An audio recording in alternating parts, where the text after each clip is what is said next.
Great.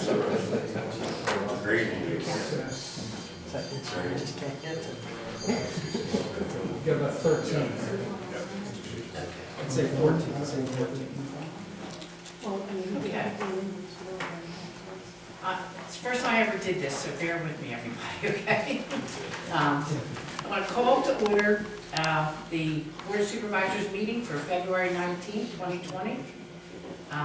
In attendance are calling it at 7 p.m. And in attendance are Supervisors Auerbach, D, Gerstenhaber, and McVeigh. Also in attendance, Solicitor Mark Thompson, Harb Historical Commission Chair Paul Agassi, Township Manager Joe McBall, Assistant Township Manager Jeff Eastburn, and 14 members of the public in attendance. Okay, and Sanford Pledge of Allegiance. I pledge allegiance to the flag of the United States of America and to the republic for which it stands, one nation, under God, indivisible, with liberty and justice for all. Mayor, you could turn that on. Yeah. Am I started? Counter's clicking off? Yes, sir. Yeah. All right, first part of the meeting will be for public comment. It's for anything relating to items on tonight's agenda. The last public comment is for items that are not on tonight's agenda.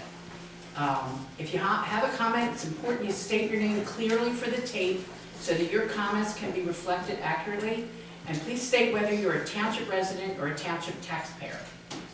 Open it for public comment. No comment? Okay, we'll move right along. Dave, will you take the next item? Sure. I make a motion to approve the January 21st, 2020 version 3 meeting minutes as presented by the Township Secretary. Seconded by? I'll second it. Seconded by Donna. Any discussion on the meeting minutes? Donna, there were some corrections you talked about that Right, they've been made? they've made it. Okay. Never mind. They're in this version 3. Okay. Okay. Yeah. Okay, so all in favor, say aye. Aye. Any opposed, say nay. Motion carries 5-0. 4-0. Okay. I'll take the next one. I make a motion that the Board of Supervisors adopt Resolution 2020-07 regarding the disposition of records for the Board of Supervisors meeting of January 21st, 2020, and the Planning Commission meeting of January 9th, 2020. Seconded by? I second it. Thank you, John. Any discussion? Nope. Okay, all in favor say aye. Aye. Any opposed say nay. Motion carries 4-0. Donna. Okay, great. I make a motion that the Board of Supervisors approve the January Treasury Report, which includes the following disbursements. The general fund with disbursements and transfers of $91,489.91. The Park and Recreation Fund with disbursements of $1,506.57.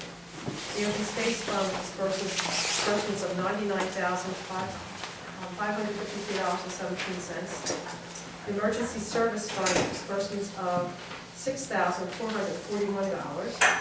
And the Fire Hydrant Fund with disbursements of $580.80, leaving a balance in all funds totaling $415,029.64. I'll second it. Thank you, Dave. And discussion. So I just wanted to make a comment on the budget in general. I know there was a email that went out by Mr. Whipple that questions some deposits. And when I looked at and I just want the public to know that every month we get a full copy of the budget, and it's available online to anybody who wants to look at it. And Jen, I just want to say, it was very clear to me what those numbers were, but I thought for the sake of the public, maybe you could just address Mr. Whipple's concerns. Well, there were 3 deposits that were posted to the earned income tax account, and he made a comment that he didn't know who they were from. But Keystone Collection Group is the only one we get the deposits from, and the way they're entered into the system, they are entered with the name that said Keystone Collection Group. When it transfers it to like a checkbook register, it just brings in that number that says deposit, it doesn't bring that name, but that name is in the system. Right, right. And the money's matched, which you put in the beginning of the budget. So I just wanted to make that clear to the public in case there were any questions. I don't know if anybody else has any questions on the budget. Anybody else? Okay, great. And Jill, I just want to thank you again for, I think you're doing a great job of trying to keep everything as transparent as possible. So that's why I get upset when I see these things out in public without any kind of I get upset too. And I know you do. All right. Mayor, I'll give it back to you. Okay, all in favor, say aye. Aye. Aye. Aye. I'm sorry, I meant aye. That's okay. Any nays? Motion carries 4-0. John, you want to take item 4? Yeah, January zoning officers report, there are 8 permits issued, 13 building inspections, building fees collected were $1,403.60, recreation and open space fee, impact fees collected 0, miscellaneous fees collected at $1,558.70, and there was one ongoing zoning issue report. I assume that's the Differences. Francisco properties.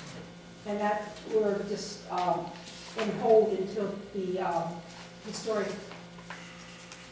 the revision to the historic ordinance is passed, because with that, the zoning officer can cite you for other violations. Just another comment, this was another issue that was brought up in Mr. Whipple's letter saying, why isn't anything being done? And I just want to be clear to everybody, if you look at these reports every month, there's an update on what's being done. We're doing what we can from a court perspective. I don't know if folks are aware, but there's a building on Appleton, it looks horrible. It's falling apart, and we're trying to work with the owner to repair it, but it's easier said than done. Okay, thanks. The key learning for me is that the township, when somebody doesn't want to comply, it's pretty hard to make them comply. This thing's been going on for how long? Mr. Whipple said 10 years. Well, maybe. Well, it hasn't been that long since the porch fell down. No. Since that was when really started enforcing against the property. Okay, Dave, since Dave Hoffman isn't here, can you take the PC to try to? Yeah, the minutes are right there, if you want to look at them. Okay.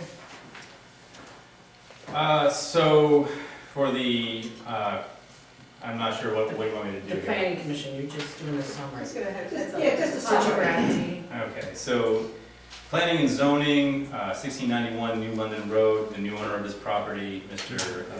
Becker Road, requested an informal discussion with the PC regarding his plans for an automotive repair shop at that location. And I don't think we didn't seem to see any issue with that. We continued with the green energy ordinance as well. We started with a pretty lengthy document that covered this green energy ordinance. With, if you're not familiar, there's solar panels and windmills, and so we're looking at how we would, if we need to, add additional ordinances to control that. And so that was discussed, and we continue to work through that.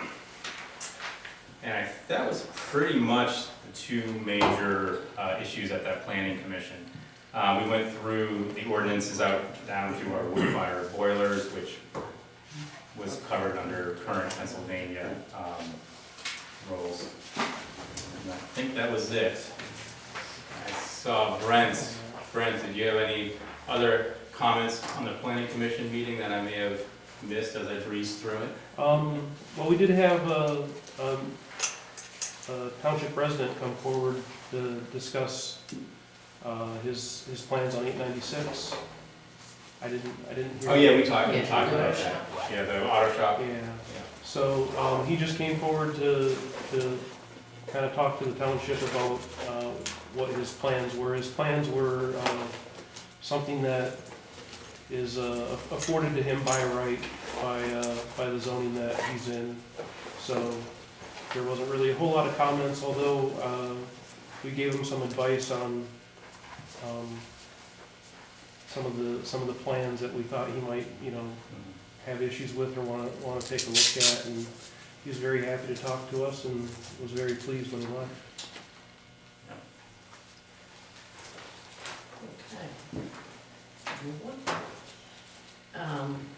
This is for the Sportsmen's Association. Bob? I think it's Mark. Oh, you are? Oh, I'm We sorry. didn't meet, Skip right but over you. I would like to bring one thing to the attention of those who are in attendance tonight, and that's that on March 12th at 7 p.m., the Franklin Township Historical Commission will be co-sponsoring a talk with the New London Area Historical Society. The speaker will be Dr. Linda DeRoche, who is retired professor associated with Wilson College in Dover, and she'll be talking about the lady who's a spy, female operatives in World War II, and it will discuss the decisions that Britain and the U.S. made to use women as spies, and she'll also talk about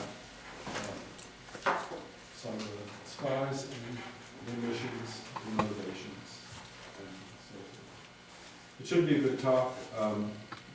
It's one that she's given several times in Delaware, where she's part of the Speakers Bureau. And unfortunately, I won't be able to attend because I'll be out of town. Where's it held at? It's at the New London Area Historical Society, which meets in the Township building in New London, which is the Academy building. Some people may know this.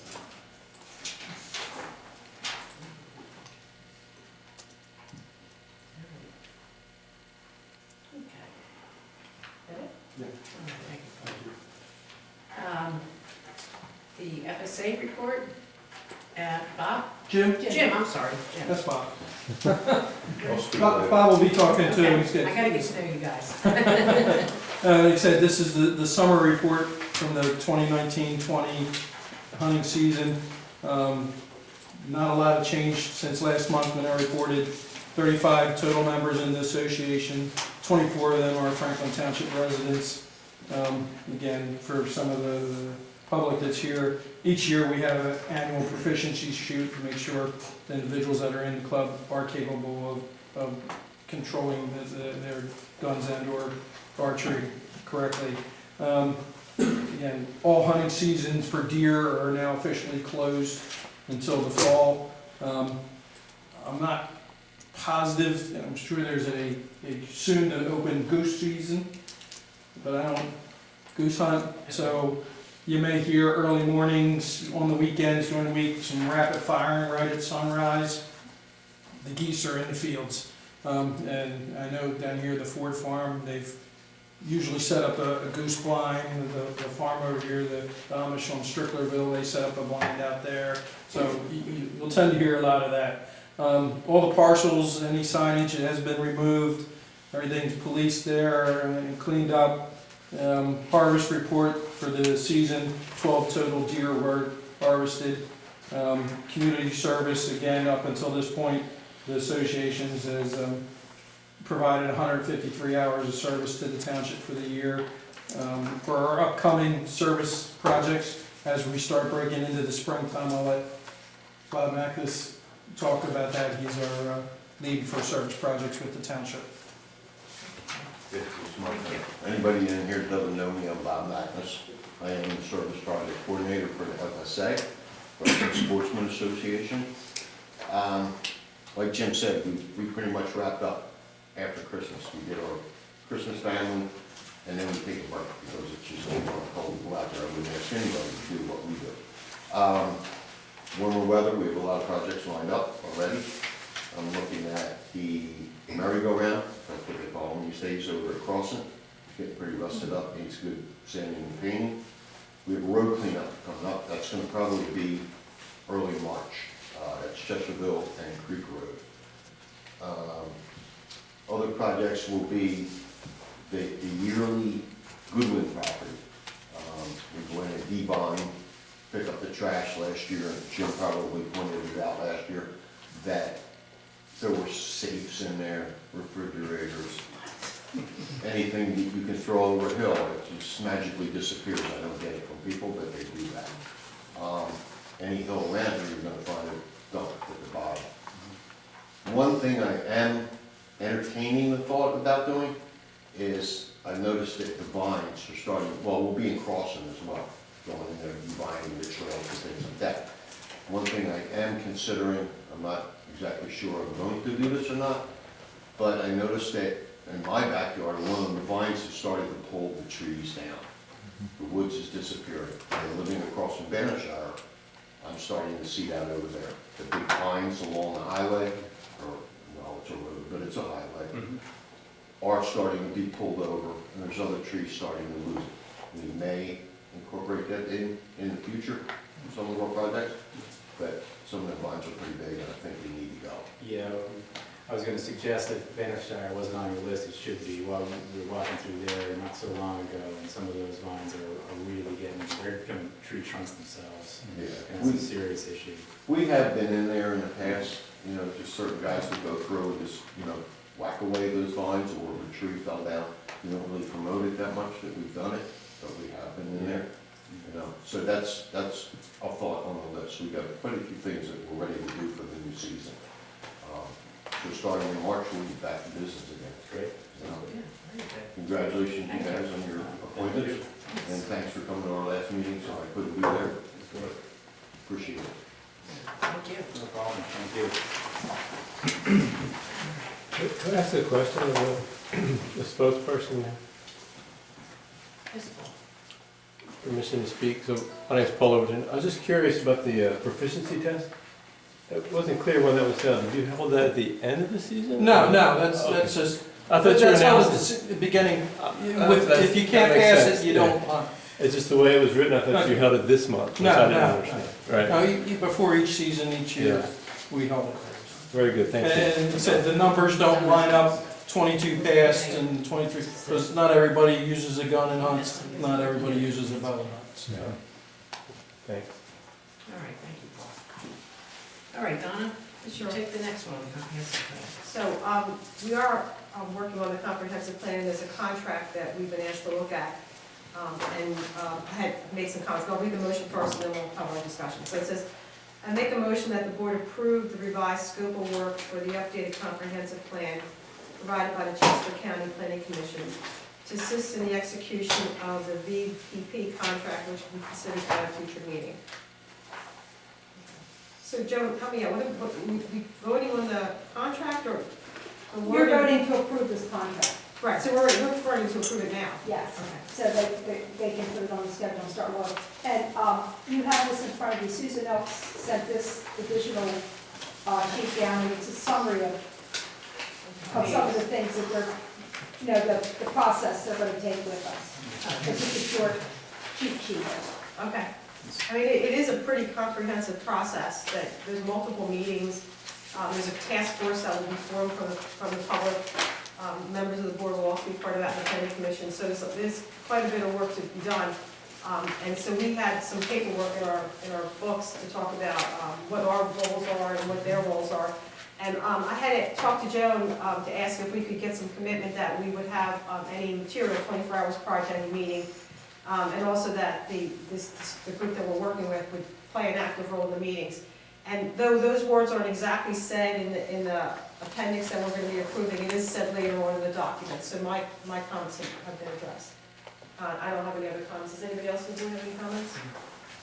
No, I think just from real quick, as a general background, when you talk about a comprehensive plan is a document that kind of describes the zoning and desire for what our community should be like.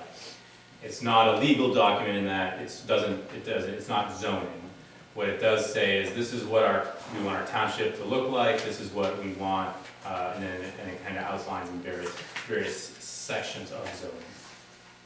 So it's important because that's the guideline that we use when we start enforcing zoning and putting in new zoning restrictions. So I would encourage folks, if you're interested to be involved in that process, because this is really the blueprint that we will use in how we move forward with our township. Like the vision for the township, I think is a good way. That's a good way to exactly. say it. It's not really zoning, it's more the vision and the zoning back. It's really a statement of policy by the board. It doesn't carry any legal force, but it does support the legal zoning documents. So, without it, then the zoning stands by itself, but The comprehensive plan will help with interpretations if we get into challenges, so Interpretation. it's the fundamental benefit. Any other discussion? Well, it's just really important for our residents to give us input so we get a really good comprehensive plan together. It's only done about once every 10 years, so it's a big deal. Yeah, the 10-year requirement was based on the census, that every Yeah. 10 years that we would look at the population and look at the comprehensive plan. So Joe, we have stuff on the website, if the public wants to look at it, about the comprehensive plan, is there anything on there yet? Well, the comprehensive plan is on there. The current, but anything about the future? I guess, Well, I mean, we don't have anything yet. yeah, I think you guys need to know we're working on it, and when the time comes to set the task force, There will be like a questionnaire type Yeah, situation. we'll reach out to you. Yes. But if you have any specific questions right now, you can always contact Joan or Sharon in the office, and they can answer some questions. But it's gonna take like 2 years, it's not something that's gonna get done in a week. It's gonna take time, it's a pretty comprehensive process. Anything else? Right, so, Need a second. yeah, we need, I'll I didn't get a second. Oh, I'm doing a great job here, thanks, Dave. And we did the discussion, do we need any more discussion? Okay, No. so all in favor, say aye. Aye. Any against, say nay. And motion carries 4-0. Thank you. Thank you. John, you want to go with the next one? All right. Make a motion that the board enact ordinance 2020-01, updating chapter 1, the historic district, specifically the demolition by neglect section. I'll second that, John. Second by Donna. This is a recommendation by our attorneys to help us to enforce the issue going on with the property, the Di Francisco property, which is under demolition by neglect. We've had a number of court appearances, and the judge didn't think that the language was quite right. One of the magistrates were, and Max, I think Max was in that meeting, and these minor upgrades are to address those specific. Well, So just- Mark, you can Right, just so we're clear, we did have at least 2 hearings before the Court of Common Pleas, and the judge found the ordinance is an outgrowth of the township's enforcement of the demolition by neglect provisions against property owners here in the village of Kendallsville. It was pointed out to council that we should probably clean up the ordinance, which is what this does.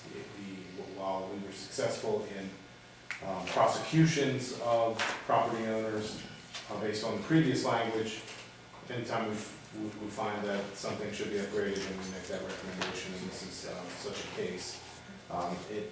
That being that the definition of demolition by neglect and the provisions providing for that in the historic district, you may not allow a house to be essentially demolished by neglecting to take care of it, are much more clearly spelled out. So we're recommending that, and we've advertised this ordinance, we recommend it. Yeah, it's not a change of policy, it's about clarity. No, it's just clarification. And this will, assuming we can find a way to deal with the situation that we've been dealing with the house on Appleton, this will make it clear throughout the harm if the situation comes up again, so. Any other discussion on it? All in favor, say aye. Aye. Aye. Opposed, nay. Motion carries 4. Okay. Now we're up to Chisel Creek discussion. We have before us, are 3 of you going to speak, is that right? Or? Mostly myself, Tom here from Hillcrest. This is my wife Jasmine, her daughter, Tom from Hillcrest, and then John Frizzo, who's the director on the property. And you are the potential buyers of the Chisel Creek property? Correct, yeah, Okay. it would be my wife and I. Okay. So yeah, appreciate you guys having it. Thank you.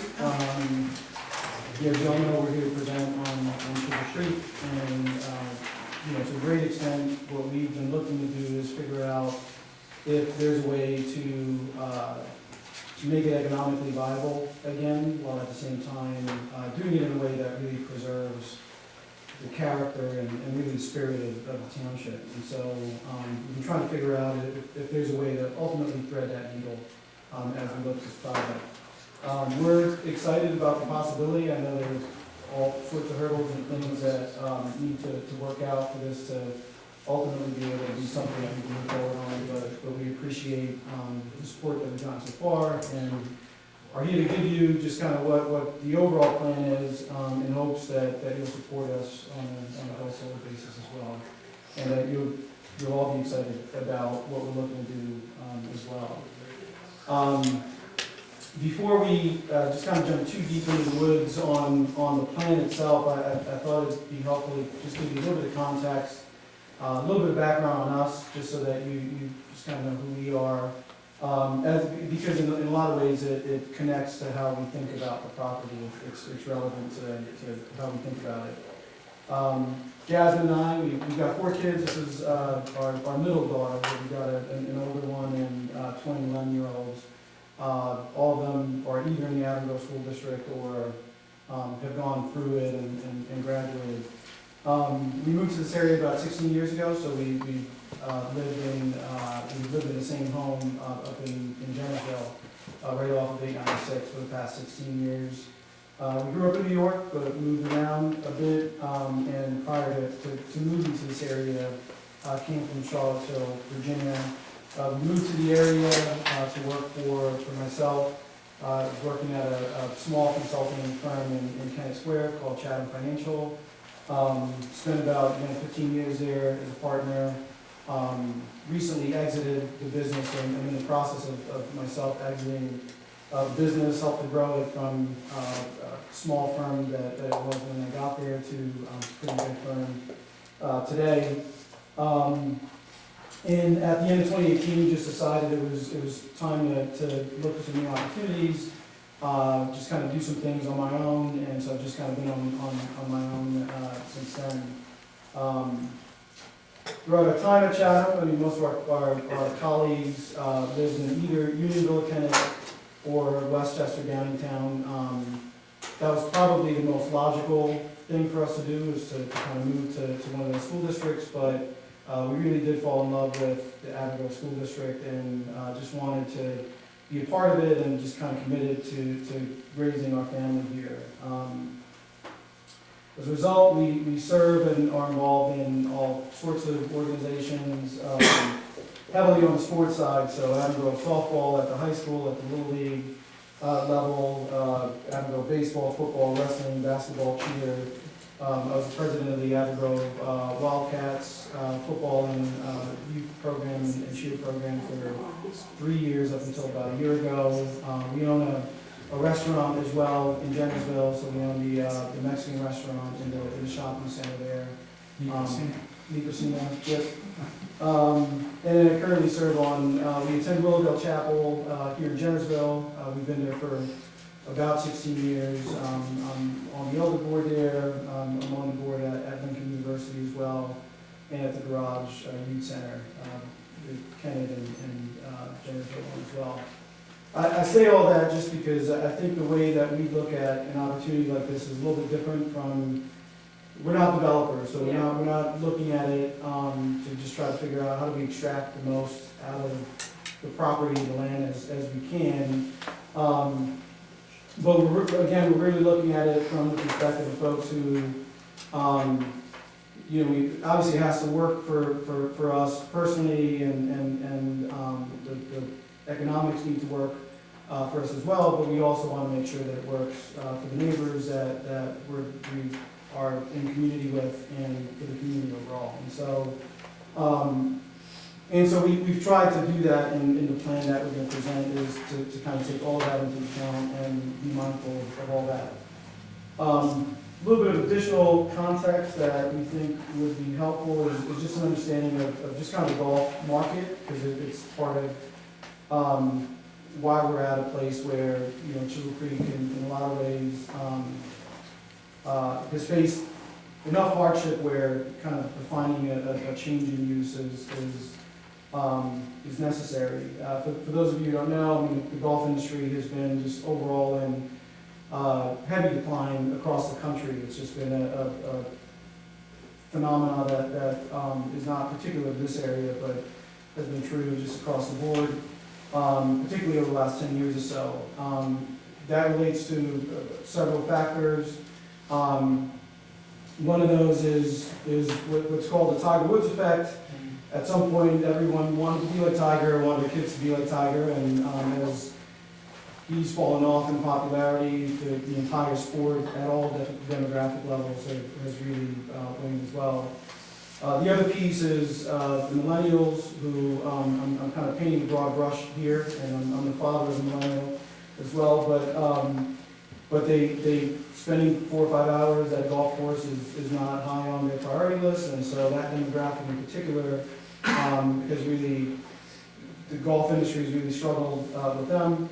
And then there's just an oversupply of golf courses, again, in the U.S. and in our area as well. If you look at Chisel Creek and draw a 15-mile perimeter around Chisel Creek, I counted at least 9 golf courses within a 15-mile radius of Chisel Creek. And so that oversupply of just kind of golf course space just has really, again, created a fair amount of hardship for Chisel Creek, but it's created a fair amount of hardship for golf courses across the country, and you see them closing very regularly right now. And so again, we've looked at it as the opportunity was brought to us, and looked at it with an eye toward, the way to do something here to make it sustainable economically and have it thrive, from a practical perspective, but at the same time, do something that is true to the township and what the township is going to do. So we've been working with Hillcrest, we've been working with Baylor Campbell, and overall, we took a pretty minimalistic approach and really saying, what's the minimum that we could do in order to try to achieve that. Last note, before I hand it over to Tom to actually walk you through the plan, is just want to make you conscious of some of the timing constraints that I'm working with. And we recognize that that's our problem, not your problem, but I just want you guys to be just mindful of that, because it in a lot of ways shapes how we think about potentially making a go, no-go decision on a project like this.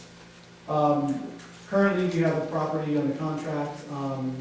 We've had it under contract for about a month now. We've been doing an enormous amount of due diligence on it. It's effectively our full-time job right now is just kind of working through and, everything that needs to be worked through to try to figure this out.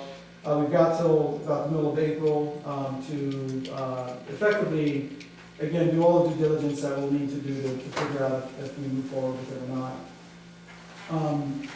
To say that it's a huge investment for us is an understatement. I mean, it's a big chunk of what we've worked for a long time, that we'd be ultimately investing in this area and investing in that golf course. And so we know that there's no way to eliminate all the risks. We know that kind of doing and being able to close on a project like this is a fair amount of risk that comes along with it, and we're prepared to carry a lot of that.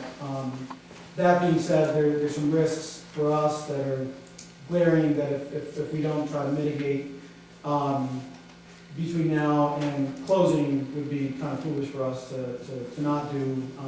Kind of big risks that, if not mitigated, put the entire thing at risk and could potentially blow the whole thing up for us. And so, we're asking for obviously for your support and your help as we move through the process to try to get as much clarity as we can. And it may be yay, it may be nay, but to try to get as much clarity as we can during that due diligence process, so that we can make an informed decision as we go through it. And then, as part of that timing, one of the things that we looked at was, how do we approach this whole process. I've been in a lot of negotiations and just kind of business throughout, and typically you don't start with your best foot forward, because you figure there's going to be a bunch of iterations and everything else. In this case, our timeline is so tight to be able to make a go, no-go decision that we really tried to put our best foot forward, to, again, give you guys everything that you need to, be able to think through it and figure out, you know, whether it works or not for you. And again, to ultimately be able to get as quickly as possible to, a go, no go on whether or not it works. But we're excited about it. We're really hopeful that, you know, we could work together and try to come up with a good solution to achieve the group. So that's all I have. Great, thank you. Joan, are you gonna be able to put this? Paul, is your computer ready to go? If you hook it up to you. Mine is, but does he have one? No, we got, yeah, we have, files are on her. they're on a stick. Can we? Go ahead. Oh, you No, need? we need a computer. If Oh. you're not ready, maybe Jeff can use yours. If not, I can kind of jockey the board around so Are that you maybe ready? everyone Or not? in the. Yeah. room will be able to see. I mean, just to hook it up. Did you find the cord? So do I One get to thing keep maybe all his to files? note that, Well, if you want that, But you know. all it is a drawing. one thing that to note that'll be clear as he presents, or as Tom presents, is that I didn't mention is the fact that we're looking to as part of the overall project, to live on the property as well. Yeah, so.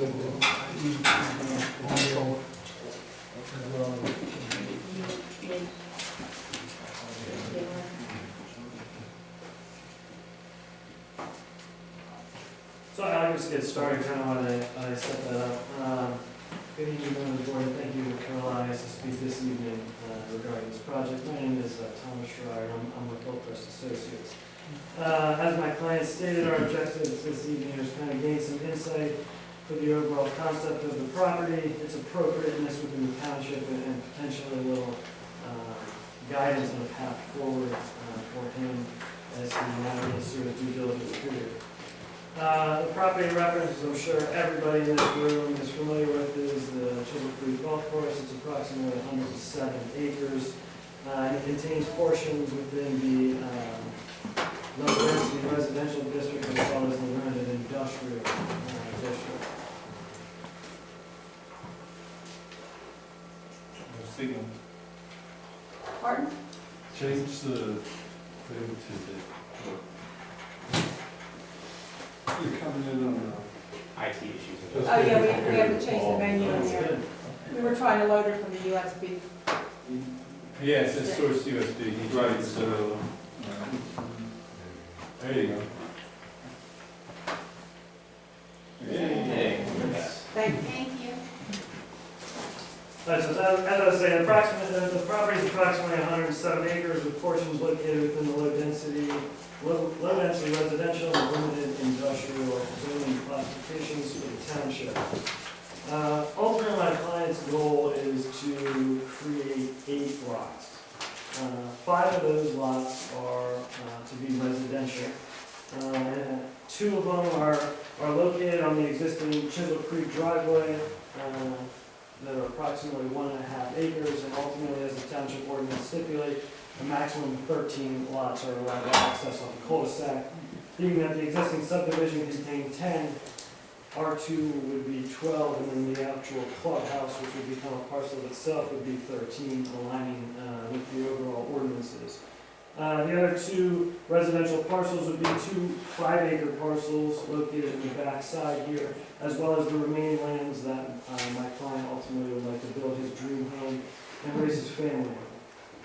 We would be creating 1 parcel on the limited industrial portion of the property, and then the clubhouse ultimately becomes a 15-acre parcel, which we can discuss a little bit later.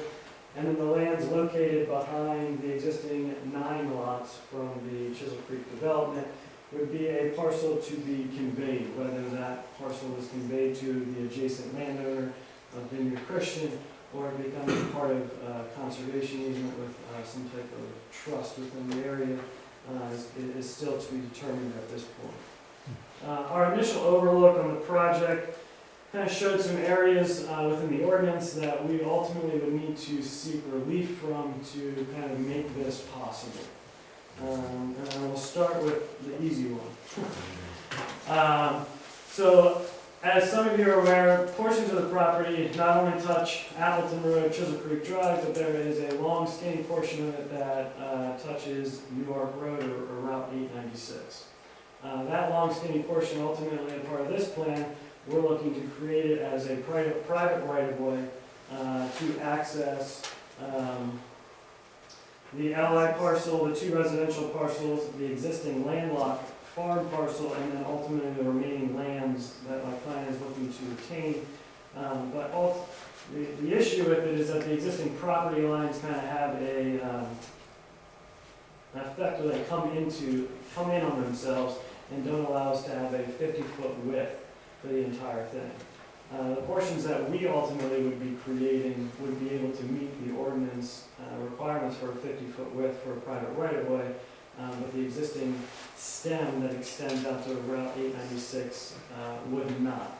There actually is 50 feet of frontage on the right-of-way for Route 896, but ultimately the width, as it comes down towards the main bulk of the property, does not allow that 50 foot. But as it would be a private road, and ultimately never dedicated to the township as a public road, we feel that it would ultimately be something that, that could be an easy relief to be obtained, as we'd be able to meet the design standards for a private road, just not the width for the ultimate roadway. You said it's not 50 feet, how wide is it? The closest portion is 40.23 feet. And it's actually at the pinch point right here where the property kind of opens up into to the greater expanse. Second minor relief issue would be, so the ordinance stipulates any tract greater than 15 acres is required or is mandatory to utilize the open space design option, which entail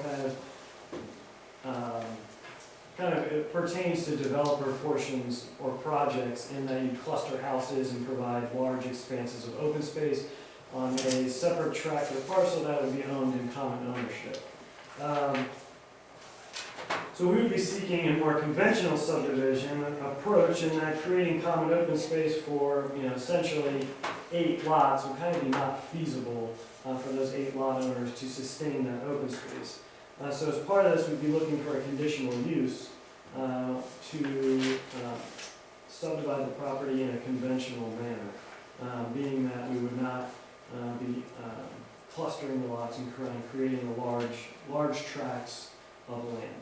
And a little bit further more discussion, and it doesn't necessarily mean that we're not able to utilize some of the requirements of the open space design options within our subdivision. Ultimately, our main goal in doing so is that we don't want to really create 55% of the property on a separate tract that's to be maintained and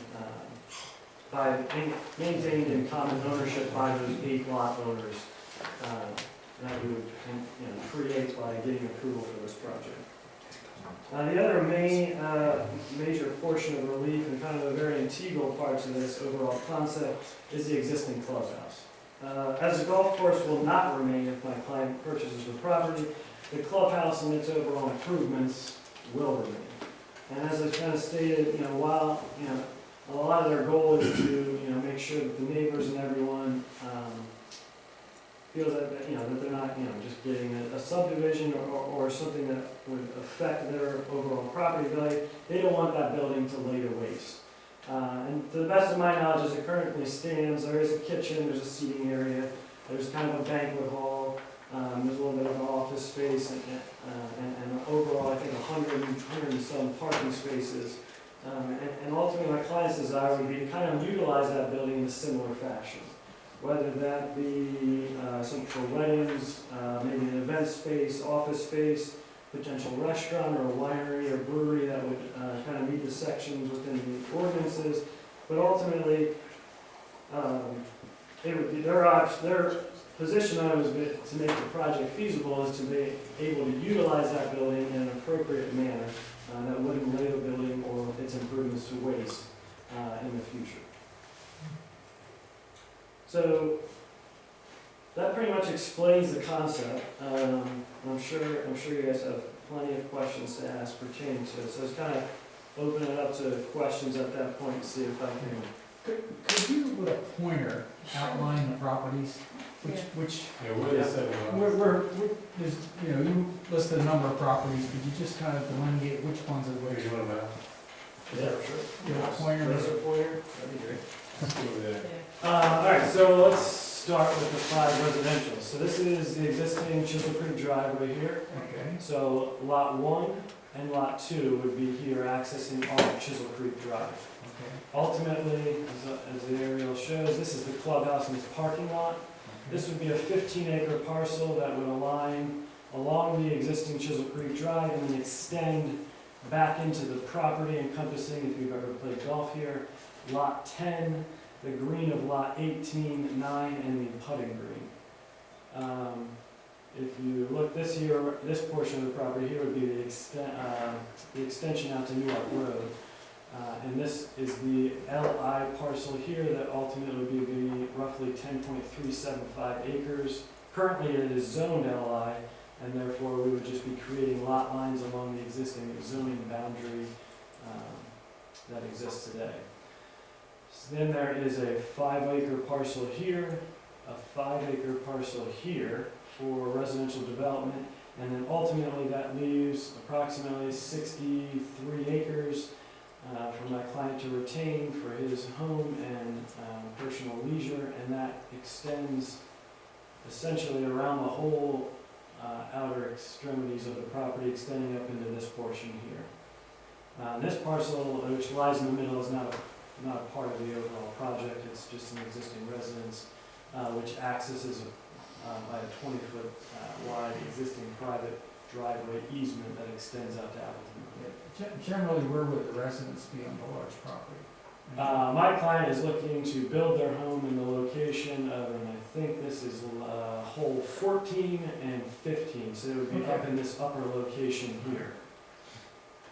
Their overall driveway goals would be to access off of the cul-de-sac and utilize some of the existing park paths, although they would have to be granted to the standards, and some of the original bridge crossings that would allow them to get up onto top of the hill in this location. What about the fragment by the Appleton Road? So this fragment here is ultimately, it would stub at this portion right here, this little area there, would be a parcel to be conveyed. Now ultimately the township line is kind of right here. Portions south of our property right here are located within London Britton Township, and this portion is within Franklin Township. However, this property and this property is owned in common by a church called Vineyard Christian, which my client has had some conversations with, and they have shown interest.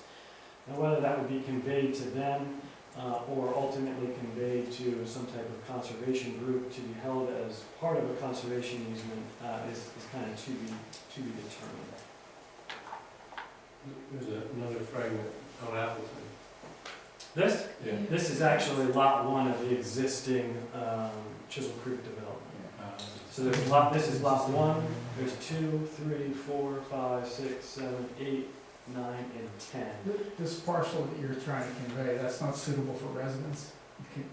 Correct. You can't build on it? Correct. Isn't there also on the top right-hand corner, isn't there also a piece there, see that it's carved out? Is that not part of the sale there? So they are ultimately purchasing this property, but as it is a separate tax parcel, a Yeah. separate parcel completely from this, it's not being incorporated as part of this application.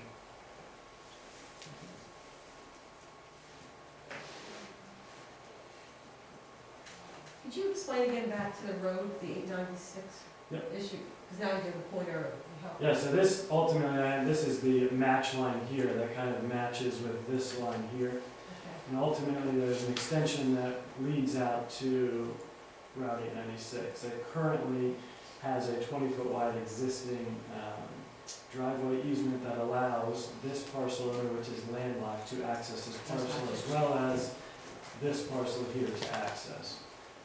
So ultimately, in creating the four parcels back here, to provide them frontage and access, we would need to create some type of private easement. And based upon the ordinance, that easement, or a private right needs to be about 50 feet wide. And this portion right here ultimately is 40.23 feet.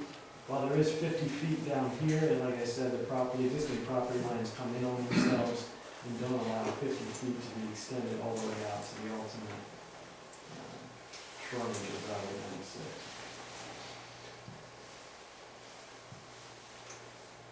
You mentioned, I wasn't quite clear, you were talking about a large parcel in here that you need to subdivide. Can you talk a little bit about that?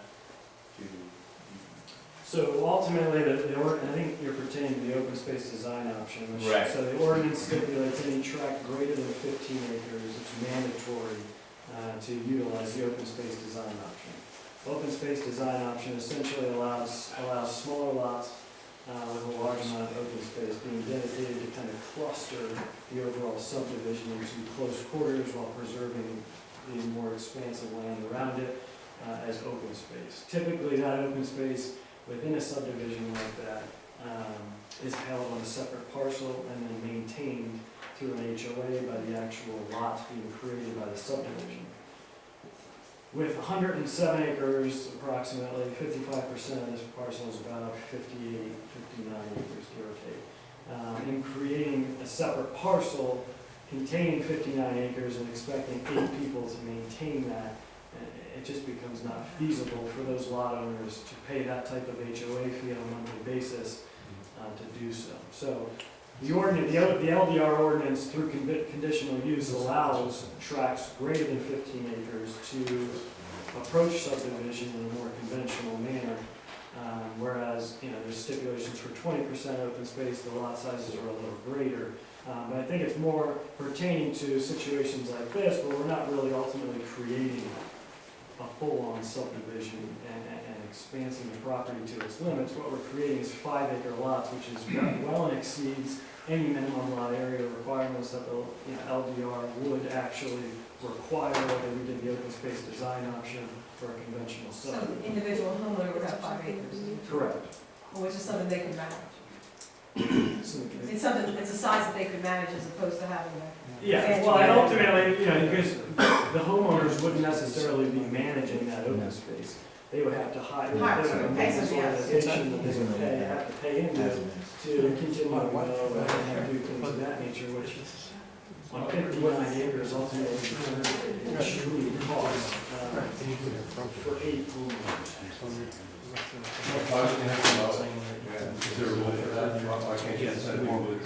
Typically, most townships require maintenance, regular mowing, whether it be once every 6 months. This one doesn't. This one has no, this is no. If you So there's also, no burden. What's the minimum width of lot? The right of way or the actual? This limitation of 50 feet, what's the minimum? The minimum width we have is 40.23 feet. That's what he said when he first started. So for the stipulations for a private driveway, it only requires an 18-foot wide driveway within that 50 feet.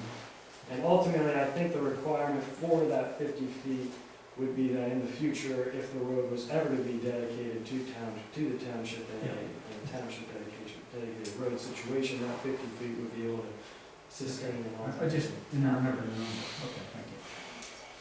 if you were to subdivide it in this manner, would the owners consider doing an easement to prohibit more development on the property? Yes. Yes, there would be part of the plan as well. Isn't that a requirement from the township? And Mark would probably be able to answer that better. I mean, for the open space design, it's possible, but you're looking at pursuing the conventional lot development by conditional use, is that correct? Correct. Okay, so, I don't know, we have to look into that. I mean, this is a theoretical discussion because we don't have a sketch plan or any plan that has been filed with the township. Under those circumstances, you'd have a zoning review that would be done by the zoning officer and the township engineer. These are kind of theoretical lines, and the board is just kind of giving its input. And the property is subject to, as it currently stands, a conditional use decision, which permits the golf club use. So I'm presuming that you would be withdrawing that or foregoing it, given the fact that you want to discontinue the golf club use. And then you'd have to look at the uses that are permitted in the LDR or the LI zoning district, kind of start from scratch, so to speak. So whatever you would be permitted to do on the clubhouse property, you have to start with the underlying zoning ordinance to determine whether or not whatever the proposal is something that would be permitted. And that would be something that could be done at a sketch plan or a, preliminary plan phase or zoning review. Absolutely, and that's kind of ultimately, I think it comes down to a use variance, as the existing structure and parking lot kind of already exists and operates, and my client's, obviously doesn't want the building to lay to waste and affect the neighbors around it. So in an attempt to best serve, the property in the way it stands, ultimately we would be withdrawing the current conditional use to operate a golf course because they don't technically want to operate a golf course. What we would be doing is seeking an appropriate use that would kind of best fit the township and the area around it.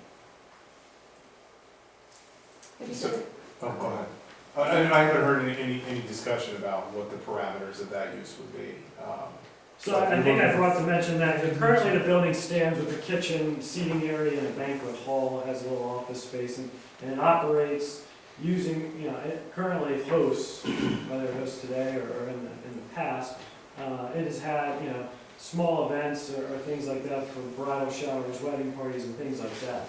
So I think my client's desire would be to continue to operate that building in a similar fashion, whether it be events or weddings or potentially maybe even something along the lines of a restaurant or a winery or brewery that would be accessory to the agricultural use of the overall property.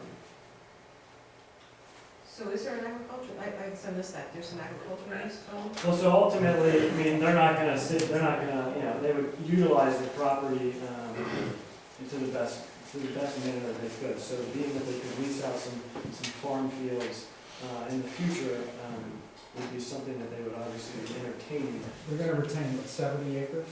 It's like 64 or something. So that's good to know, that's a plus, that's a good thing. Yeah. I make a big deal out of it. Does the zoning restrict or encourage that building? So ultimately, within the LDR zoning district, the commercial uses are non-existent. And that's kind of why we would need to seek a use variance to be able to utilize that structure for a commercial use or an event space. It's similar to the same situation that the original golf course owner had to do to be able to host a golf course on this property. So that's a zoning hearing board, right? That's not our decision, that's.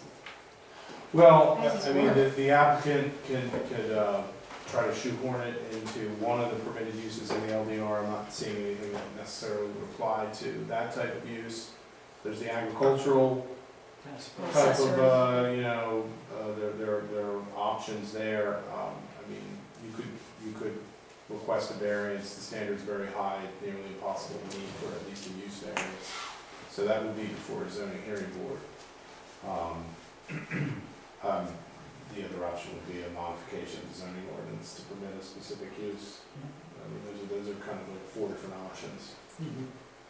Yeah, use variances are extremely hard to obtain, but if they did seek something through the winery or microbrewery accessory to agriculture, that would kind of, as long as the use was being held on the property, which there are several wineries within the township, some of the similar things that they're looking to do, holding events or weddings, are permitted within those same things that are permitted within the township. So I don't necessarily think what their idea is out of context or appropriateness for the township, but we understand, my client understands that there's several hoops to jump through if they decide to move forward. But ultimately, we're just here trying to gain some insight, whether you guys think we're kind of out in left field or something like this would actually fit with the township. Could I ask another question? Absolutely. Oh, you build for Wilkinson every day, and I'm sure you did a fit out. What would be the maximum houses you could fit nearby? I actually don't build for Wilkinson. I'm sorry, you design for Wilkinson. I do work, so ultimately, if because this is a tract greater than 15 acres, the open space design option allows for a gross density calculation of 0.66 units per acre. So that ultimately equates to 58 lots. But don't you have to consider the wetlands? So part of the open space design option is a gross density, so it is not about, it's not a net lot, calculation by any means, it's a gross lot calculation. Whether those 58 lots could actually fit within the site, now that would take into effect the wetlands, the wetland margins, and riparian buffers, and things of that nature. How about the single access point? Wouldn't that cut your numbers in half? Single access point, I'm not, off the top of my head, I'm not sure if the township has a requirement or a limitation on single access points for a number of houses, but being that Chisel Creek Drive kind of ties into it, if we were in Dreamland, yes, we could tie into Chisel Creek Drive and provide ourselves with a second access point. But ultimately, our client doesn't really want to look at this in a manner such as Wilkinson or some other developer would look at it. Ultimately, they're just trying to create a financially viable situation for them to retain a large lot and build their home and raise their family. That's the plus, that's the good thing. I mean, That is a once very again, good that's, And that's kind of what I was saying earlier. I mean, yes, I do a lot of work for Wilkinson, and I present a lot of plans that I ultimately would not want to stand behind, but this is actually something that yeah. I think is a great option in converting something that ultimately could lay waste and not be used. And whether we restricted it in further subdivision, that's not something that they're not willing to agree to. For all lots or just the 50 acres, 60 acres? Well, I don't know how we would be able to subdivide any of the other lots once we created this, but yeah, ultimately, I think, and I don't want to speak for my client, he can kind of chime in here if he wants. Yeah, I mean, you've got the two lots in front, and you can only build one home on there. The lot behind the home's going to be conveyed to the church, so we wouldn't be building anything on those lots. You've got the two 5-acre lots, which our desire would be for those to not be further subdivided. So if it is possible, we're happy to restrict those so that you can't do anything more than put put a home on each one of those lots. You've got the LI one, which is same sort of thing, be one person who would own it, and we would work through that. And then ultimately, we would be putting just our home on the bigger lot. And, that's it. And so, the conservation easement on that bigger lot, I think is probably the big question mark. And going through that process as part of this is part of the plan as well, so. So you are interested in easing that? Yes. I love the way the land looks from up top, and I wanted to stay like that. And part of what attracts us to the property is the landscaping on the property. So we could let it, we could not mow it, but from our perspective, part of the character, the beauty, the uniqueness of it is really, kind of rolling hills and the beautiful open space and the landscaping and all that. And so our hope would be to preserve that as much as possible. Again, we're trying to, in a minimalistic way, make it practical, but at the same time try to conserve that character as we know as well.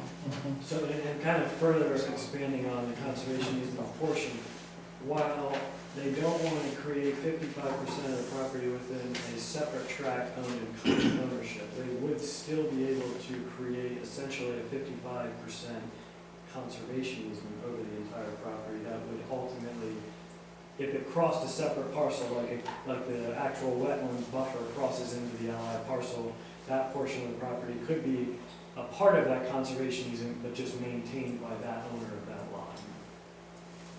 And we've done that on several parcels within the township, where we actually don't create a separate tract of open space. We just create a conservation easement which prohibits it from further subdivision. It's just owned by whatever parcel that portion of the conservation easement is actually located on. Is this strip you're pointing at? Easement. So that would be retained. So what we did there, we have a little. It provides access. So ultimately, if they were to lease the fields out to farmers, they would not be creating any driveway or access easements on that 5-acre lot. They would allow themselves to get back to the other portion of the property. It was tough to get through here.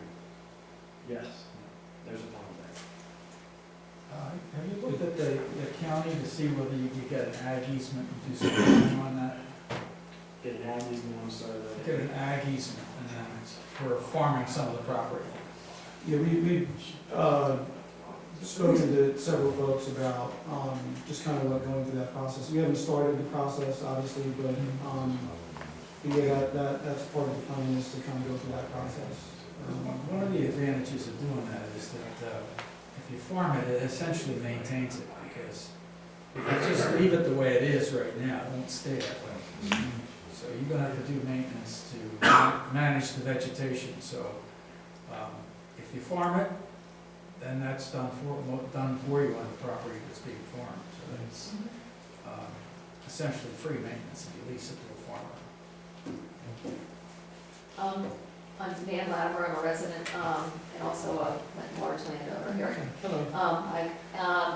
Years ago, when this went on the market, I went to this part of the meeting with Natural Land Trucks. I don't know if you're familiar with them. I am, yeah. And they are familiar with the property and very helpful, and they can help you with the conservation. My farm was the first piece here. Yeah, we actually reached out to him, there's a guy, Jack, I forget his last name. Yes, we've connected him, so we're trying to set up some time to. Yeah, they're very good, they're very good at what they do. And they also can help you with, if you want to do the county ag easement. Yeah. It's a whole different way to ease your farm, and they both have different restrictions. Yeah. Yeah, we've reached out to, someone connected us with him, and so we've reached out to Jack. Okay, well, and I'm always at your service. Thank you. I'm the queen of open space, so I'm happy to help you. Thank you. And I live on Appleton Road. Could you explain a little bit more about the 15-acre parcel around the clubhouse? And then the possible other uses for the acreage itself? So ultimately, as Jesus and Jasmine spent Jose. Sorry. Thank you for calling me Jesus. They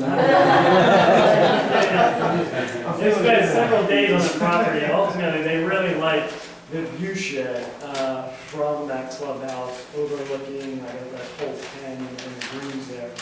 And, if they were to ultimately ever be able to host weddings there, they thought that could be some type of beneficial area to be maybe utilized as an outdoor wedding ceremony area. So by creating it as all one parcel, it kind of just encompassed it as one separate entity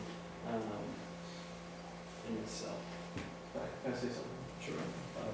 My name's John Chris. I'm the real estate broker for Chisholm Creek. I represent both Mr. Boxer and the Sebastros. And one thing I just wanted to kind of point out, the clubhouse that's here currently as it sits as a golf use, as they mentioned a little bit earlier, is just not viable in the future. And so I think the question before the township, before the residents is, what do we want this to be? And worst case scenario, the golf course closes and it sits there as a blight and it's not used. And that would be a shame because it's a nice building, it's got parking, and there should be a use that everybody can benefit from. I think what my clients are saying, they really want that to be their goal. They want to try to be part of the community. They are part of the community. So coming here and talking about it is really just a discussion point to get going. And if they or anybody else looks at this project, if the clubhouse can't be something else, nobody's going to purchase it. The feedback that we've gotten is it's not going to work as a golf course. So why not try to figure out a use that works for everybody than to let it sit and go to waste? And I think that's the comment that you got from Jose earlier and from Tom is, if we can't get some appropriate use, it's going to be a challenge for anybody to purchase this site overall. So your property is kind of between two parks, Nickel Park on one end, and then we have a trail, Ford Farm Trail on the other side of Appleton Road. Would you be willing or interested in having a connection, a footpath, or some access that connects those two trail systems? So that's something that we actually spent a fair amount of time thinking about trails. We would love to be able to figure something out from a trail perspective for this project. The challenge for us, and do you mind just kind of pulling the picture up a little bit so you can see? You at the top? The other way, sorry. Yeah. So the challenge for us is less kind of that, you've got that entrance here on Appleton Road that goes along the edge of the homes, Yeah, the and goes all the way through. When you get to about that point there, on the other side of that stream, going beyond that is a concern for us. And we spent probably 5 hours on the property, my wife and At a I, minimum. going through every nook and cranny and combination of trails that we could figure out. That one is especially concerning for a couple of reasons. There's a bridge crossing there that, we would be liable for maintaining and taking care of, that would be open access. That pond is 30 feet deep, and so just kind of having general public kind of have access to that pond is concerning to us. And then there's just the privacy, security concern for us, because our home would be right at the corner over there where it says Lot 1. We've got 3 girls, and we'd love for them to be able to enjoy the property freely without worrying about just security issues and concerns that arise when you have a trail cutting through your backyard effectively. We've looked at other areas, and we haven't given up. We would love to be able to figure out a way to do that in a way that, obviously we're concerned about our own privacy, but we also want to be good neighbors and care for the folks who would be our neighbors, and not simply say, hey, a trail cutting through our backyard is a concern, but hey, put it on, have it cut through, Skip's property, or have it cut through one of the other lots. And so we're still working on that, and we haven't given up hope that we might be able to figure something out, but there's some real challenges kind of cutting that way. The other challenge is really the wetlands, and whether or not it would even be feasible to, because there are some other paths that we have seen that could maybe work, but they cut straight through like just huge chunks of wetland, and it's not like, it's not dry wetlands where you got a stream and some dry land on both sides of that. A lot of it is just kind of marshy land all along those points that are noted as wetland or as wetlands. And so anyway, those are some of the constraints that we're working with, the wetlands, and how would you realistically cut through a third of a mile of wetlands if you have to create a trail, and then the privacy and security concern, and then the liability concerns with some of the paths depending on where they might go. And so again, we haven't given up on that piece. We're making a true, sincere effort to try to see if we can figure something out, but we haven't been able to do that just yet. Where is London Britain's Park on the border there? There. It's on the right-hand corner? It would be right there adjacent to. Oh, it's down right where your house is going Exactly. down? It's not up at the top, right? No. They own London Britain Township, Yeah, owns this that. parcel, but it's the. It's the fire department? Yeah. Oh, it's the fire And department? this is all woodlands It's the and township. wetlands as well. Oh, but it's where the firehouse is. It's where the It's firehouse fine. is, I believe, yeah. Yes, It's just a different parcel that the firehouse sits on, but it's all owned by Lumberton. correct. So we could try to move it up if it was. Absolutely. If it was. So, on that, if I could jump in, first, like your bridge concerns and the path of maintenance, you would never agree that that would be yours to maintain, right? That would not be your obligation. You would just provide the easement, and then your hands are clear. It's up to the township and volunteers or Natural Lands Trust to put in a trail if they wanted to. You just do the easement and walk away. And I agree, I wouldn't put a trail by your house, right? That's not good. But maybe look at the north route. You need a bridge across here and squeeze through here before the lot lines are set. Provide a 10-foot wide easement between those lot lines. It's far enough away, something like that.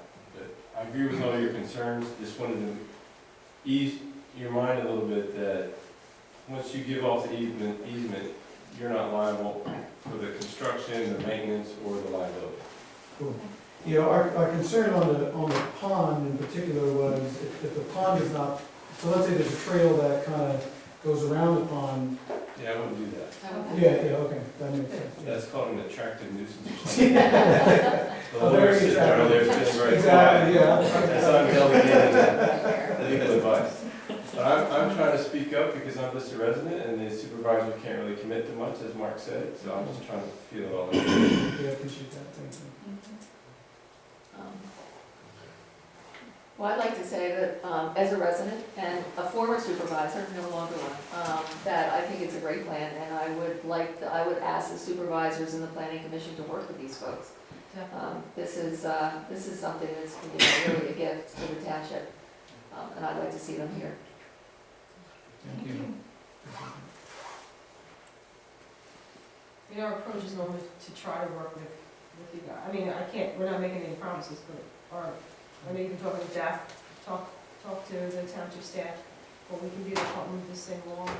Thank you. And what exactly, Mark, would be kind of a time frame for these folks? Because I heard that there's April, and that's Well, that's not I mean, That's you know, around the corner, subject to a conditional use application for, if this will be conventional lot development, that's several months at least, land development and subdivision, that can be, 6 months at least, from maybe more for a project like this. Yeah, we You know, would expect the you- subdivision piece to take a long time,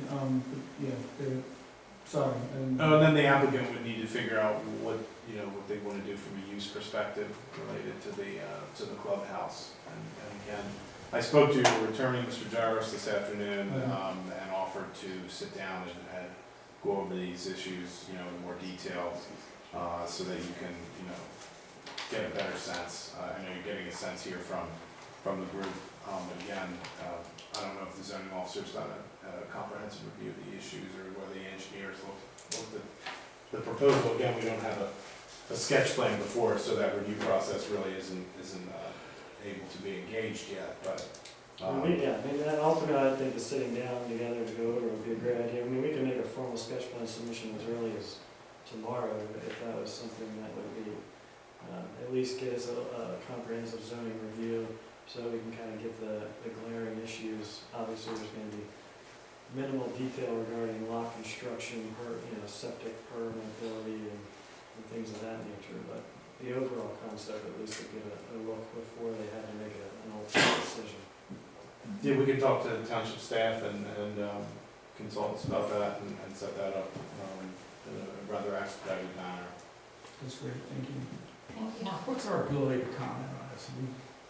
Well, again, this is just a theoretical discussion. You can, there's nothing that you can be held to at this point concerning any issue related to the Looking at the plan. proposal and what could happen, this could be filled with a whole lot of houses. And this looks to be a pretty decent proposal in terms of maintaining space open, so. How was your comment? Was it in the sense when you asked about how many houses can you put here, right? Yeah, that's why I asked it. I agree with Nan, I think it's a gift to the township. I would want to see it ease, otherwise, in 10 years, when you're gone, the next side just subdivides it more, and then we really didn't get anything, right? We know that trick, right? That's been around a while, where you just piece it out over and over, and then after 20 years, it's all gone. But I actually think, to play a little devil's advocate, the most difficult thing is the access to 896. My recollection, and we have some planning commission members here that might correct me, but you only allow 3 houses on a private driveway. And so it doesn't meet the definition of a road. I don't know what a private road is in Franklin Township. I don't know if we have them or allow them. I don't remember having private roads anymore. We used to have them. So that's the one part I think is the most difficult actually out of all of it, is providing access to those 1, 2, 6 lots on the top. And I'm the least expert in probably this entire room on the ordinance. From what I saw, it seemed like the general, we didn't find a specific number that was specified in the ordinance in terms of the limit.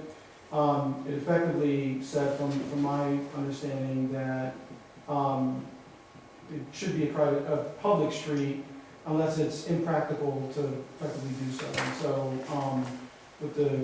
if that's true, our position would be, just given the small number of lots, and we've gotten estimates on what it would take to turn that into a true road, and it would completely blow up the entire project. I mean, it's. Yeah, I think ultimately the ordinance kind of leaves it open-ended in that the board is allowed to approve private streets accessing, multifamily developments or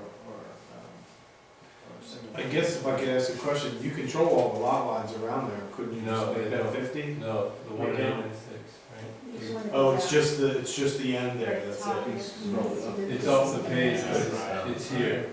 I can't. So Tom, at 896, it's 50 feet, Correct. and then it narrows for Yeah, how comes long, in, and then so- it goes back up to 50 feet in theory when Once property. we're So how far of a section are we talking about that would be 40 feet?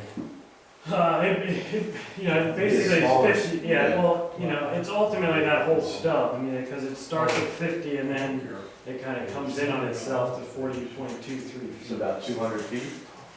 Off the top of my head, I'm not. So who owns this lot? It's a lot more than 200 feet. The width Tom, is that a zoning ordinance requirement for 50 feet? Correct, yeah. Okay. Yeah, I think you can have 500 a feet. problem with emergency vehicles. Yeah, it's more than 600 feet.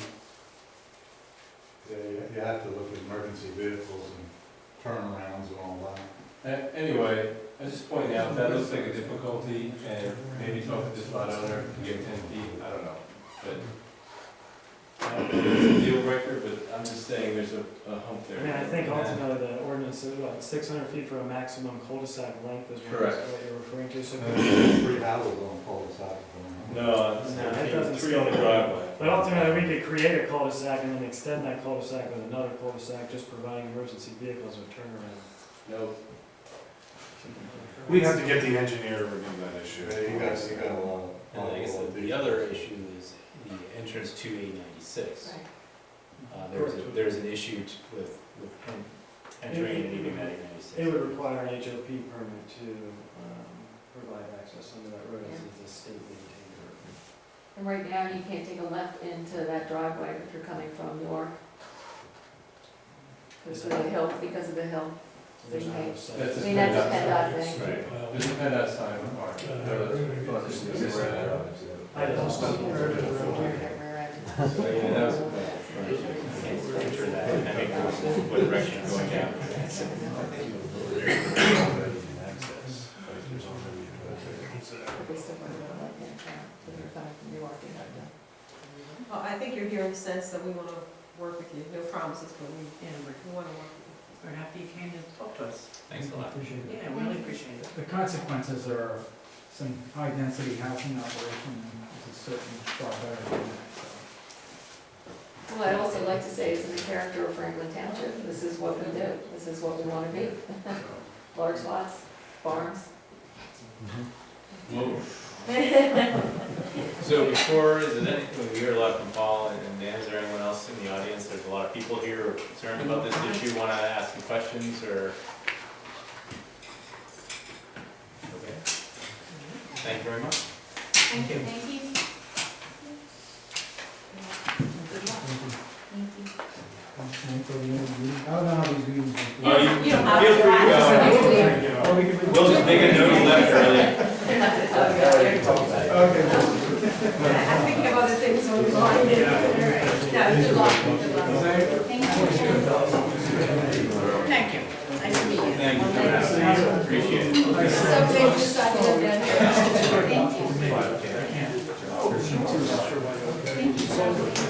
Thank you. Nice to meet you. Good luck. Did you sign your room yet? Thank Make sure it's big.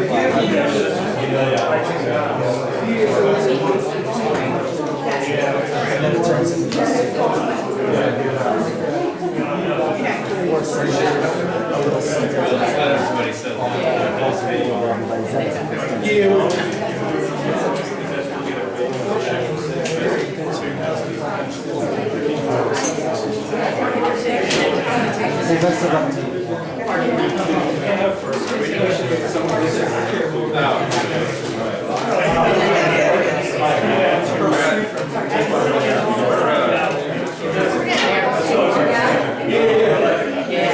we're here so long.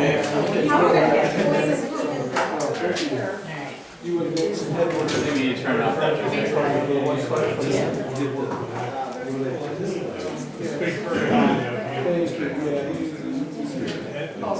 Paul does everything. Thanks, Paul. I use this a lot. All right, you guys get done it? There we go. Beautiful. You guys want to move up? Little kids in the back row. Like church. All right, so get back to business here. All right. Thank you. All right, I make a motion, the board authorizes solicitor to advertise the Park, Recreation, and Open Space Board ordinance for enactment at a future meeting. I'll second that. Donna seconded, thank you. All in favor, say aye. Well, this discussion. Discussion. Discussion, any questions? So I do have a point to make, and actually, Mary, we talked about it this afternoon. Right now, we talk about it being the Park Recreation and Open Space Board, which I think is the appropriate title for it. But when we have the ordinance, we just call it Creative Park and Recreation Board. So I just, You wanna add that? propose that we add the word open space where it's relevant. So I would add it to the title, and I would add it to section 1, and I would just like 3 places I would add it to. Yeah, we will change that. Yeah, so in the title, and then also at the end of section 1, you see where it goes, say Park and Recreation Open Space Board, and then at the end of the paragraph, that's 16-109 establishment, just make sure you add open space. Right. But I thought it was well written, Mark, I think you did a nice job. It's clear it's an advisory board, it's an important board, it's advisory board. Certainly is. Can I just ask before you vote, can you just in broad brush describe, I mean, I understand from the title what it does, but what might the specific responsibilities of such a board be? Just so as that I can understand. Because I know, for example, what we do on the HAR, and so I'm just interested in a broad brush. Right, so in my mind, I look at these folks as, okay, for example, the park. The park, we talk about trails, we talk about maybe improvements, capital improvements, just put together a vision for the park and explain where they want to take it in the future, either in terms of maintaining it or to develop different aspects to it. I don't think we've really done that over the years. Open space, there's always opportunities for easements or other open space things that we need to review and decide whether it's something we want to pursue or not. And I think this is an attempt to take a third party, to take and of course the third party is not strangers, it's the public, that we would work with along with the, I would think members of the PC and also maybe some board members who would be part of that group, to say, okay, what's out there, let's look at it, and then if they have a recommendation, bring it back to the board. But I don't see this as a decision-making board. No, I understand that, and I think check out the that opportunities. that's important that everybody understand that the planning commission, the HAR, the historical commission, Oh, definitely. we're all advisory. Right. And all we do essentially is come to the supervisor's recommendation. The ultimate power, the legislative power for the township resides in the supervisors. Right. And so I'm assuming that this is Yeah, I think it's the same thing. principle, and I would think it would be made up of people that are very interested in the parks and recreation and the open space. Like, just like you have folks that are interested very much in HARB and making sure we maintain that characteristics. Find a lot. But you know what I mean, in the PC, we have really smart people that are architects and engineers, so I would expect we would, and I know we have a smart township, that we would get the right people on here that have that interest and will bring that passion to the board, and then make suggestions or And recommendations. it's another opportunity to get people from our community involved in the parks. So one of the things that we kind of struggle sometimes is get a lot of community involvement in certain activities. And when you have a group that has, I'll just pick on Crossing Park, for example. If you want to do some improvements, you now have a group of people who can very easily identify what needs to be done, and then they will have a network of folks that can maybe find volunteers to do that. So the intangible piece, I think, is sort of creating more opportunities for community involvement outside of the actual business of the Park and Rec board, which would be to bring to us suggestions for improvements or things that we're deficient in. Does that make sense for you? Yeah, I just was kind of interested in some kind of broad brush description because I kind of like to know. Is there a concern, or do you have a concern that you want to express? No, I don't. I just looking for some sort of understanding in how you see this working without sitting there and reading the entire ordinance into the record so that anyway, that's This ordinance calls for a 7-member board. Are you okay with that number, or do you want to just 5? So we the second class township code gives you the options, either 5 or 7. 7. I put 7 in, but I pointed out to Joan that. I think we have 7 people We've got that a want lot. to express interest. I think you want to keep it at 7, because supervisors are going to want to be involved in this committee, so. And then and just from the number of folks from the community that have been reaching out to some of us who want to be on this thing, 7 is probably, I don't think. We already have 7 people that have expressed interest in this. But actually, to your point, I think the historical commission has a range of 5 to 9. So, in terms of mandating a specific figure, I actually think there might be a long-term benefit to the township if you could mandate a range. If that's an option, then that's probably. Is it? Well, no, the second class township code either gives the option of 5 or 7, and then that's just, I've heard, so clients having problems getting quorums, and that's why. Right, that was mine, or if you at some point run into a situation where you have, people's interest goes up and down. Right. And so some years, at one point we had a historical commission that was essentially dying on the vine. And then people got interested again, and we had, more people interested. So I just, personally, my feeling from that experience is if you're not,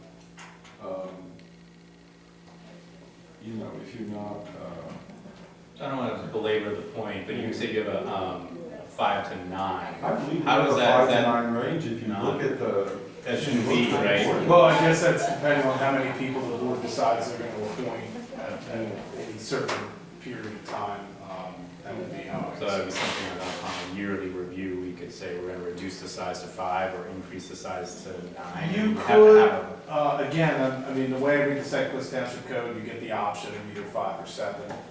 That makes I me mean, I guess- wonder about the ordinance we got currently with the historical commission, because we have quite a broad range on that. I don't want to be out of order with the. Are we overthinking the number of people? Yeah, I mean, I'm fine with 7 for now, and if we have the option, like next year, we can't get 7 people, we can talk about doing 5. John, do you have any You okay with questions or that? comments? I guess these are going to be public meetings Yes. Yeah. with recorded minutes. Yes. I think you find the supervisors are going to be pretty interested in those meetings. Right. Yes, Right. for sure. Oh, wait, Brett. It would have been nice to have Nancy here, because I kind of have a question for her, because she's complained about how much it's cost the township to run the PC meetings and how much it costs per hour. So if we're gonna create a whole new committee, how many hours of township wages is this gonna cost us? What's the price tag of this? And I just wanted to also, go back and mention that the comprehensive plan, I guess there was a contract that you're all looking at, but it's not in the agenda, and I don't see it. I don't know what the cost of that was either. That was, we can go to that and answer that question for you, but that was like $60,000. Well, yeah, but there's grant money that comes with that. 70% of that is being paid for by a grant, and the township is paying 30%, which is. Okay, well, that doesn't sound like too much, but, I mean, I've never heard anyone complain that the planning commission was spending too much time and too much money except for Nancy. So again, like I said, maybe it's not a question for any of you because you can't speak for her, but, And Yeah, I mean, I was Yeah, and I was just gonna say, I think the PC does an incredible job. Every time I would hang out with you guys, you're brilliant. And you have, especially you, Brett, you have great ideas, so believe me, I'm not gonna complain. I think you're worth your weight in gold, the kind of work you bring to the township. So you're not gonna hear that from me, any criticism. John, I know you feel the same way. We got a great planning commission. Oh, yeah. But I'm sorry, Dave, you may wanna respond. Yeah, so, I guess my thought, because I can't speak for Nancy's comments, and so I'm a supporter of the planning commission, and we need to do that work on it. You're on it. And so, I hope that I'm in support of what you do there. So, I don't think that, if you, again, it'll be a board vote, and Nancy has been critical of the PC, I can't speak to her, her point, and should be back in next month, and you can ask her to clarify the point. It's a fair question. I just was wondering, you know, what cost it was gonna be, and it sounds like, you know, the other item, you know, there's grants and things to cover for that.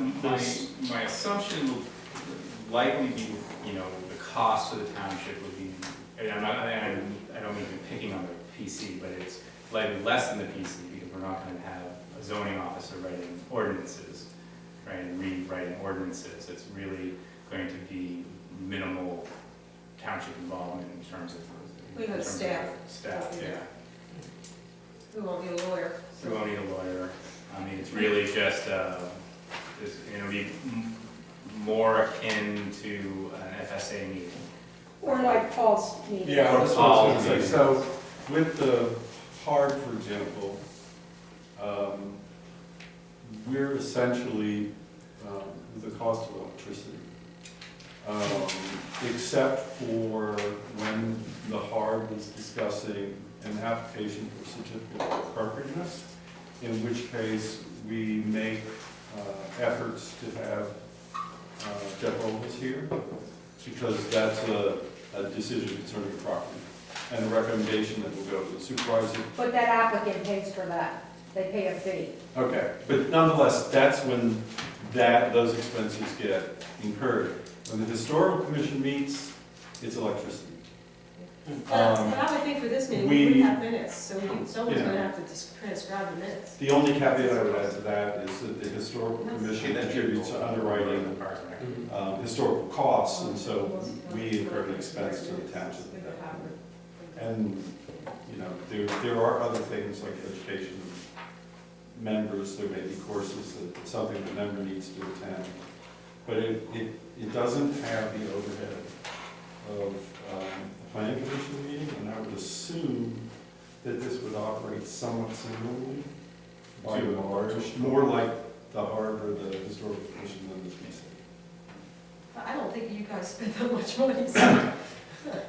I know, I think you're. I don't think it's a waste myself. I think we it's do a good service for the township, and we don't take any money for it. It's all volunteer. But it does cost the township some money to have. Yeah, I don't think we're here to indict the planning commission in any sense. Yeah. Right, I mean, that's. But we can talk to Nancy when she gets back. It was just a question, Okay. because cost has come up before, so I just thought I'd bring it up. No, That's all. It's a fair question. Okay, so, Alrighty. this was yours, Mary. That's mine. Any more questions? Could I comment on the comprehensive plan? Catch a fair question about the comprehensive plan, but. Can we finish this motion? Oh, yeah, we got a motion to complete. Okay. I forgot you. Save it for public comment. All in favor, say aye. Aye. Aye. Any opposed, say nay. Motion carries 4-0. Okay. So we have two bridge discussions, right? All right, Dave, will you take the next one, the Hampshire Bridge discussion? Sure. And Paul, you want to do a presentation also? Okay. So we got, and then we also have. I want the supervisor's discussion first. Oh, yeah, it's gonna be you. I was gonna start this off and then bring it over to you, which is totally fine. So, right now we have a situation, there's a reserve called Hampshire. You're familiar with it. I know the FSA is certainly familiar with it. And in front of the board are two plans. There's the entrance of the preserve, there's a creek with a pretty steep bed.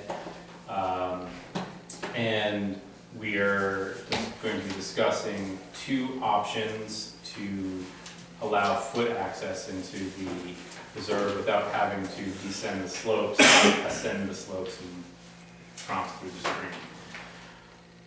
So at a high level, and I'm going to pass it over to John in a minute, is the two options are a wooden footbridge that would span the gap, and this would be a 3-foot, 4-foot wide footbridge that would span the complete gap over the water with a support in the middle due to the length of the bridge. And then the second option on the table is a culvert And if you're not familiar with a culvert, it's at a very high level. Again, it's basically a pipe that is laid into the center of the bed, and then it is covered with gravel or some other material to create a foundation that you can walk across. So those are the two options on the table. I don't know, John, if you want to start and talk about your. I'm not sure there's an option. We're already way down the road on the pipe design. But we'll start this discussion.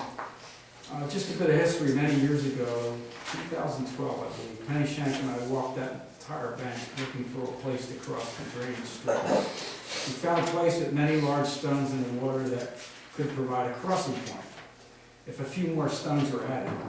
This was not permitted for environmental reasons. I mention this because it's shaped my thinking related to building a structure in a wetland.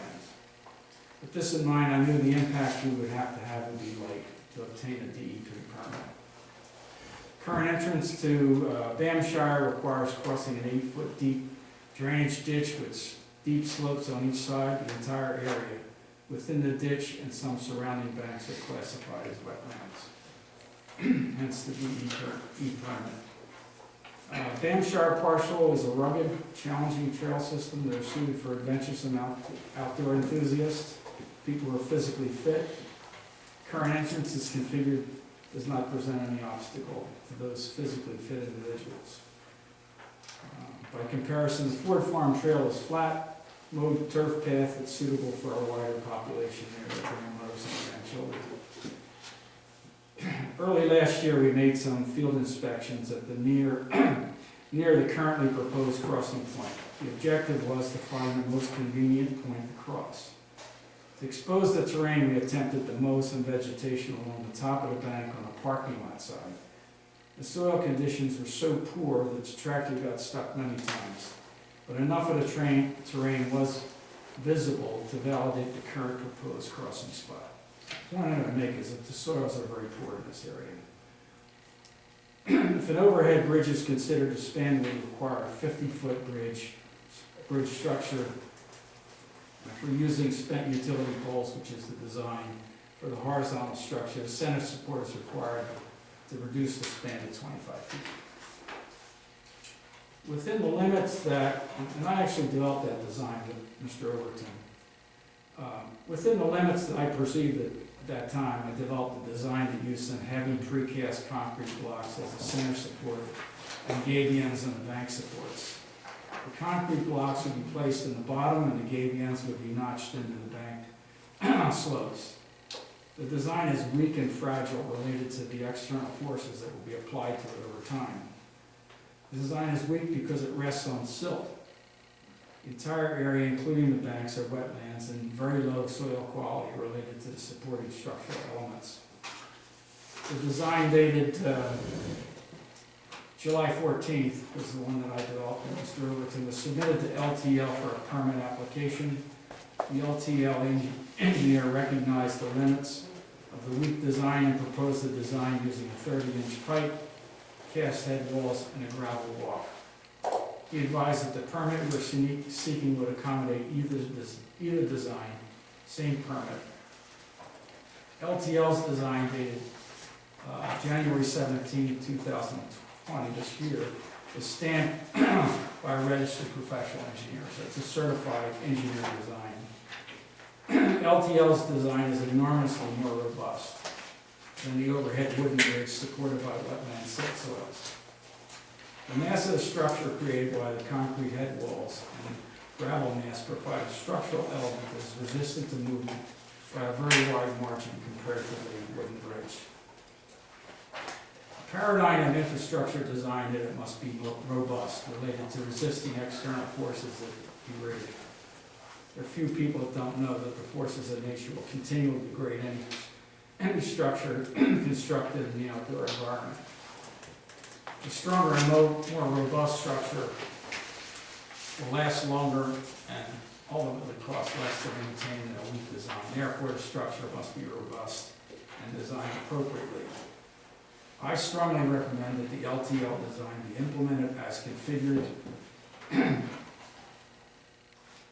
Any other option would waste township resources. Many years ago, we made a step change in our maintenance objectives on road work, and the same objective I think applies here. Prior to 2013, we were making superficial repairs to roads and drainage and not addressing the fundamental cause of the failure. At that time, we made a conscious policy decision to slow down the rate of repair miles per year and provide robust solutions to all the roads. I'm proposing we use the same concept here, robust, strong design. Unlike the Keene and Windermere bridges, the Bamshire Bridge will be located on land owned by Franklin Township, and we are fully responsible for its maintenance and liability. Just another note, the Woodbridge design is not an engineered or PE stamp design. And funds became available to build this bridge recently when the $750,000 Crossing Park loan was paid off in 2019. So that's where this money would come from. I strongly recommend we maintain the design that LTL is proposed and not go back to this weak wooden structure. Not the wooden structure is not the issue, it's the supports. The supports are tucked into the bank and silt, and the bottom support is just resting on ground, which is silt. Any of those could leave us. The pipe design with 2 precast concrete head walls, plus a stone to fill the gap or the walkway would have an enormous mass and would have much more resistant to movement and long lasting. So my recommendation is to stick with the design produced by LTL. And I support you, John. I think it's interesting to note that we had started off with the Woodbridge idea, and I think that's where you would go naturally and start there.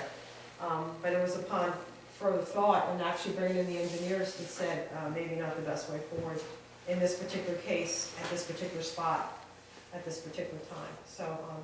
Well, Woodbridge is a design that I developed in the summer with Paul, and it was the best that I thought we could do considering what DEP would allow us. I had no expectation that we could put a pipe in there with that kind of mass and resistance to movement.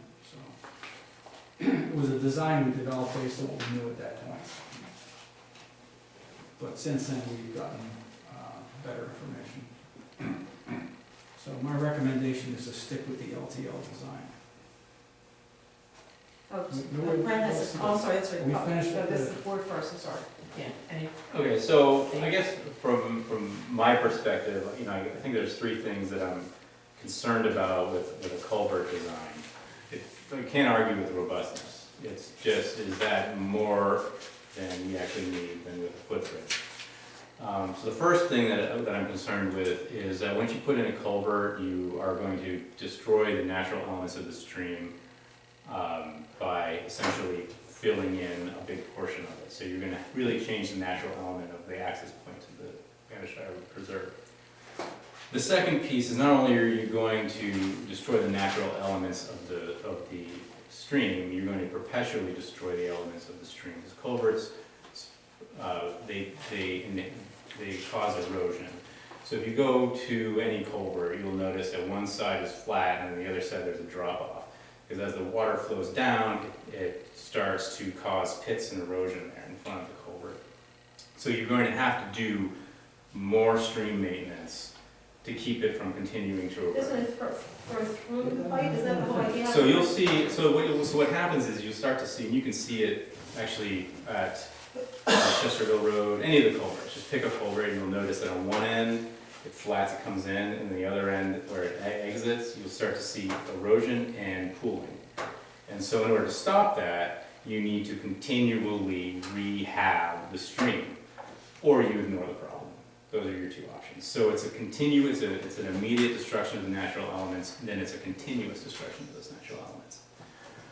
The second part, and this is one of my, and John and I talked about this because this was something that I was concerned about with a wooden bridge design, whether that design is Paul's or another trans bridge, is water flowing and knocking the bridge out, right?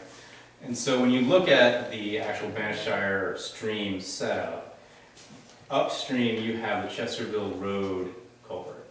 So we have a culvert that goes underneath Chesterville Road. That acts as a natural flow control or dampener.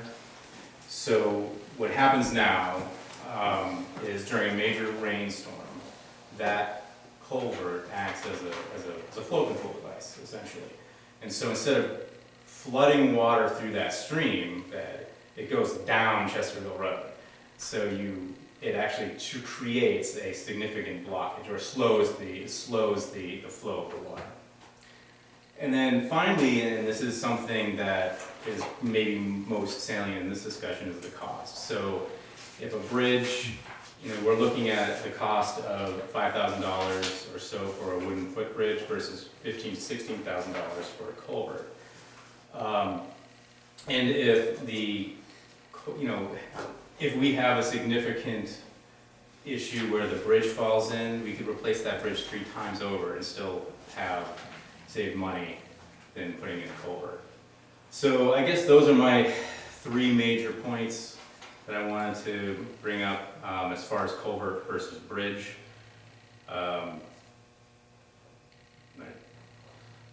That's where I'm at. Can I make one correction, please? The pipe, you said that there's a culvert that goes underneath the road, and indeed it does. Chesterville. And it's right by Bob Mackes's property, but the inlet to that, when the water comes down there, is totally blocked, and we have pictures of it. It's a PennDOT inlet and it's blocked, so therefore the water cannot go in it and come out that pipe. It does flow across the road. There is a 30-inch pipe that feeds the area where this bridge would go. And that's why Pete chose 30 inches for the pipe. That's the one he's talking about. Right, Well, that's not, that doesn't cross the road, that's in, Yeah, that's across the road. what's this here? That one goes to the parking lot. You're looking at 2 different culverts. That goes under the road. That's that 30-inch pipe. But that water goes down to the stream.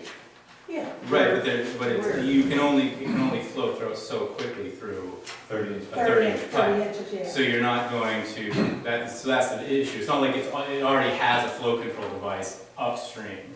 And then, so once it hits the maximum volume and velocity through that pipe, it gets diverted down just to the road. Okay, but there is just there's water that comes out of Heather Hills and comes down this bank, and it's supposed to hit an inlet that's right here.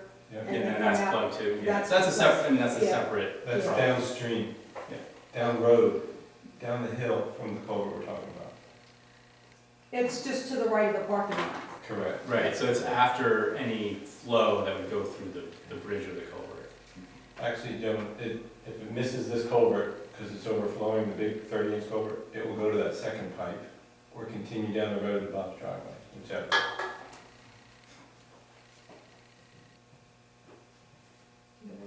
Yes. I have some comments. The culvert design is something we use all around the township. I mean, every pipe on our road is a culvert, in and out.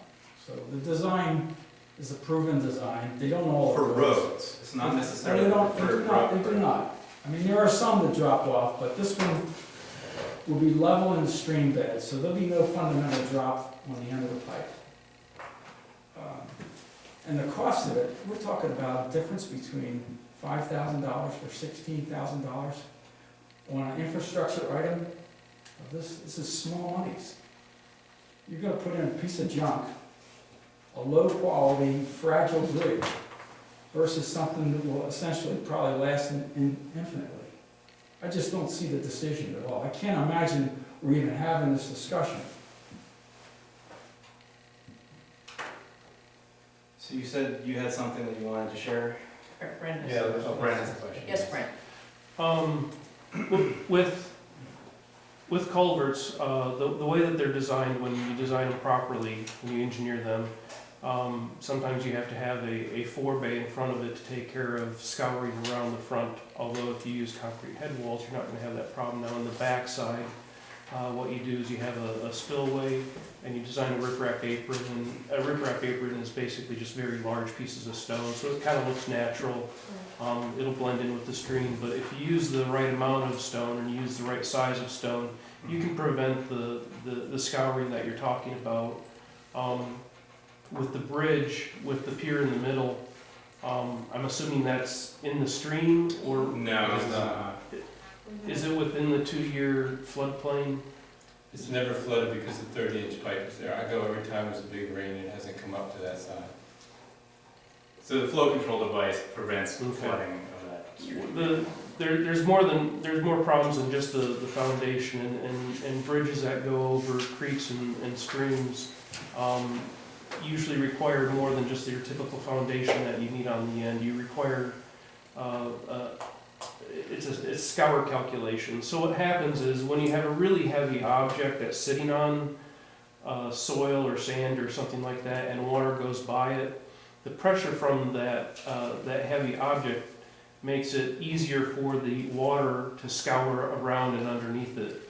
So when you have shallow foundations, they tend to be undermined more quickly than just the dirt around it. So it's a little counterintuitive, but sometimes you experience that at the beach. If you're standing on the sand and the water goes by, it'll actually scour underneath your feet faster because of the pressure that's there. So putting in a bridge with a center pier that doesn't have a foundation that doesn't go into the ground at all is going to be scoured fairly quickly and maybe on a yearly basis. So what prevents us from putting in a center pier that goes into the ground? I'm not saying there is anything that prevents you from doing it. I'm just saying it would be a real bad idea to just set a foundation on the ground, because it's just not robust enough. What we perceived that we could do.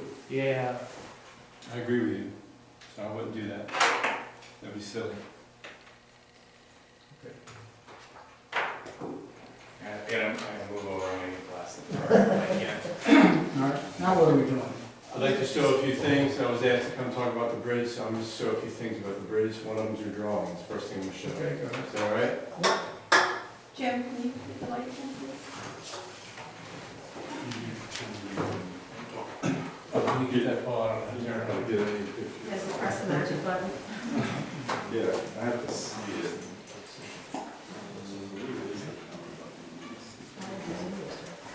The guy with the thick glasses is looking. Yeah, no, it's not that. Thank you. The one that has the light on. Yeah, no, it doesn't have light on it. If it had light on, I would have did it. The light's next to it. All right, you should project. Okay, I will. Yeah. Because we haven't changed the meeting. So when we were looking at that Chisel Creek, I gotta say, either my eyes are getting bad or it's out of focus or something. No, Yeah, there you go. Is that okay? Yeah. So, thank you, John. John drew this. I hope I'm not You won't hurt my infringing feelings. copyright here. But, so he did a good job drawing the valley, the stream valley, the two banks coming across. So John's initial plan was to have these prefab concrete blocks, but it says Orgavian, so I prefer Orgavian because volunteers can install Orgavian with no heavy equipment. Orgavian basket with the metal frame and then 6-inch stone dropped inside. That's how we built all the other bridges.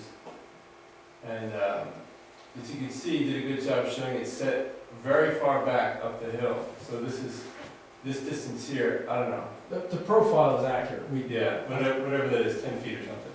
So that I'm sorry, is it Brent? Is it Brent? Yeah, that's Brent was talking about scouring the banks. And so we want to make sure we're set way back so that we have years of scouring ahead of us before it reaches the foundation, right? Because that definitely is a problem. So we're way up on the high and dry land on both sides. This is not a wetland. On the LTL plan, the wetlands are down lower on the banks. This is not a wetland here or here. The soil is pretty firm. I can feel it'll take the load. This is only a footbridge. Footbridges range from 90 psi to 200 psi. we're well within that, right? This is way over designed. US Forestry Service says you can set this beam right on the ground with nothing under it. But they prefer you put a railroad tie under it just to keep it out of the dirt for rot resistance. But there's no worry of like a building that has frost heaving or concern about motion. This is a bridge. If it heaves, it doesn't matter. It's not going to it'll sink back down when the frost goes away. Anyway, so I like his drawing there for that. So as you can see, the entire channel, the bridge is 50 foot here. The stream actually sits in a 2-foot wide little trough right here on this side. And it doesn't get up this hill. I've never seen it up here, and I believe it's because of that 30-inch pipe. So I admit this is only like a 1 foot or even 10 inches of elevation change, and that stream stays in this little 6-inch channel down here pretty well. All right, so the plan he drew is these telephone poles that span the full length, but they need a center support. I agree with that. I don't like putting the concrete blocks here just because I don't have machinery that can lift those blocks. My plan was to put a gabion basket, but to improve the gabion basket design, because it is soft, so I would sink a basket into the ground, put a second basket on top, or to improve that, do a trestle design, where we sink a 12 by 12 post in 3 feet into the soil as if it was a railroad trestle. 2 12 by 12 sunk in side by side with a beam across the top, sitting on top of the gabions. In other words, the gabions surround a trestle. So the gabion becomes armor for the trestle. The trestle's in the ground, so it can't be washed out. It won't have to worry about erosion. The gabion protects it even more from erosion. Now, before Joan speaks up, I know there's concern about gabions trapping bog turtles. So if DEP doesn't like the gabion, we can wrap the gabions in 1 by 1, a welded wire mesh. You can pick it up at Lowe's for, it's called rapid fencing or something. Yeah, it's $15 a roll. We would wrap the gabion in that, wire tie it so that it's a permanent solution to keep the turtles out. Now this is a single basket. So I don't imagine the turtles, they could probably just go around the basket, but if they want to get stuck in it, we'll wrap it in wire. Normally DEP is concerned about an entire embankment of gabion baskets where the turtles have a block to get out of the stream. We're not making a block to get out of the stream, we're just putting one basket.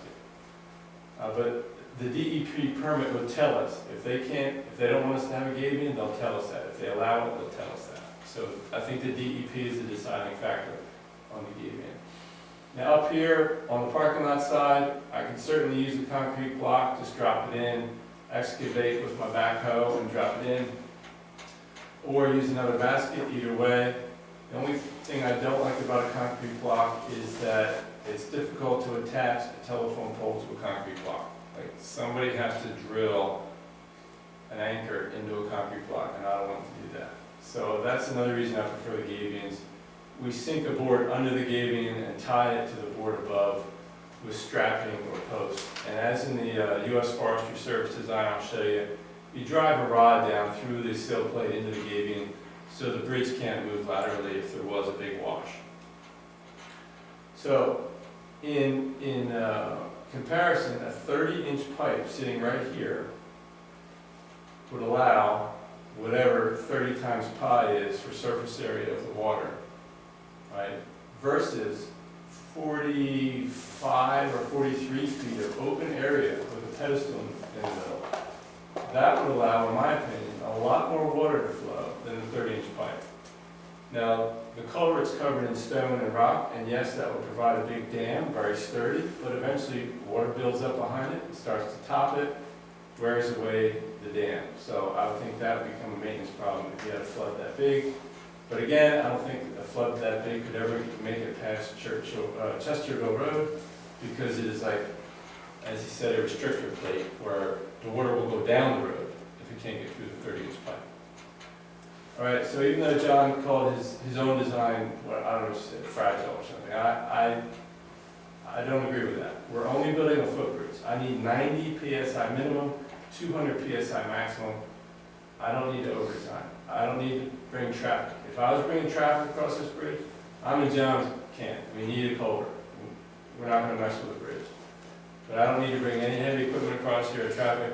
As soon as you cross the bridge, You only get about 50 feet and the trail narrows. It's on the side of the hill on the one side where you can't get the gator or four-wheelers, it'll fall off. It's only a 3-foot wide trail. Going left, the trees are so narrow you can't get a gator or equipment down there. So there's no need to get a gator or any four-wheelers across this bridge. It's not necessary. So rather than fill in 1,500 square feet of wetland, I think this is a more welcoming approach to the bridge. I think it's more appealing. Now, I don't have this drawing as a PDF, I just took a picture of it. So you can see here the fill area of disturbance is 1,500 square feet. This is the LTL design that they're referring to. This is the 30-inch pipe. See, this one says 30, another drawing says 36, so I'm not sure which one they set it on. But here's the head walls we talked about, the riprap behind it to stop the erosion.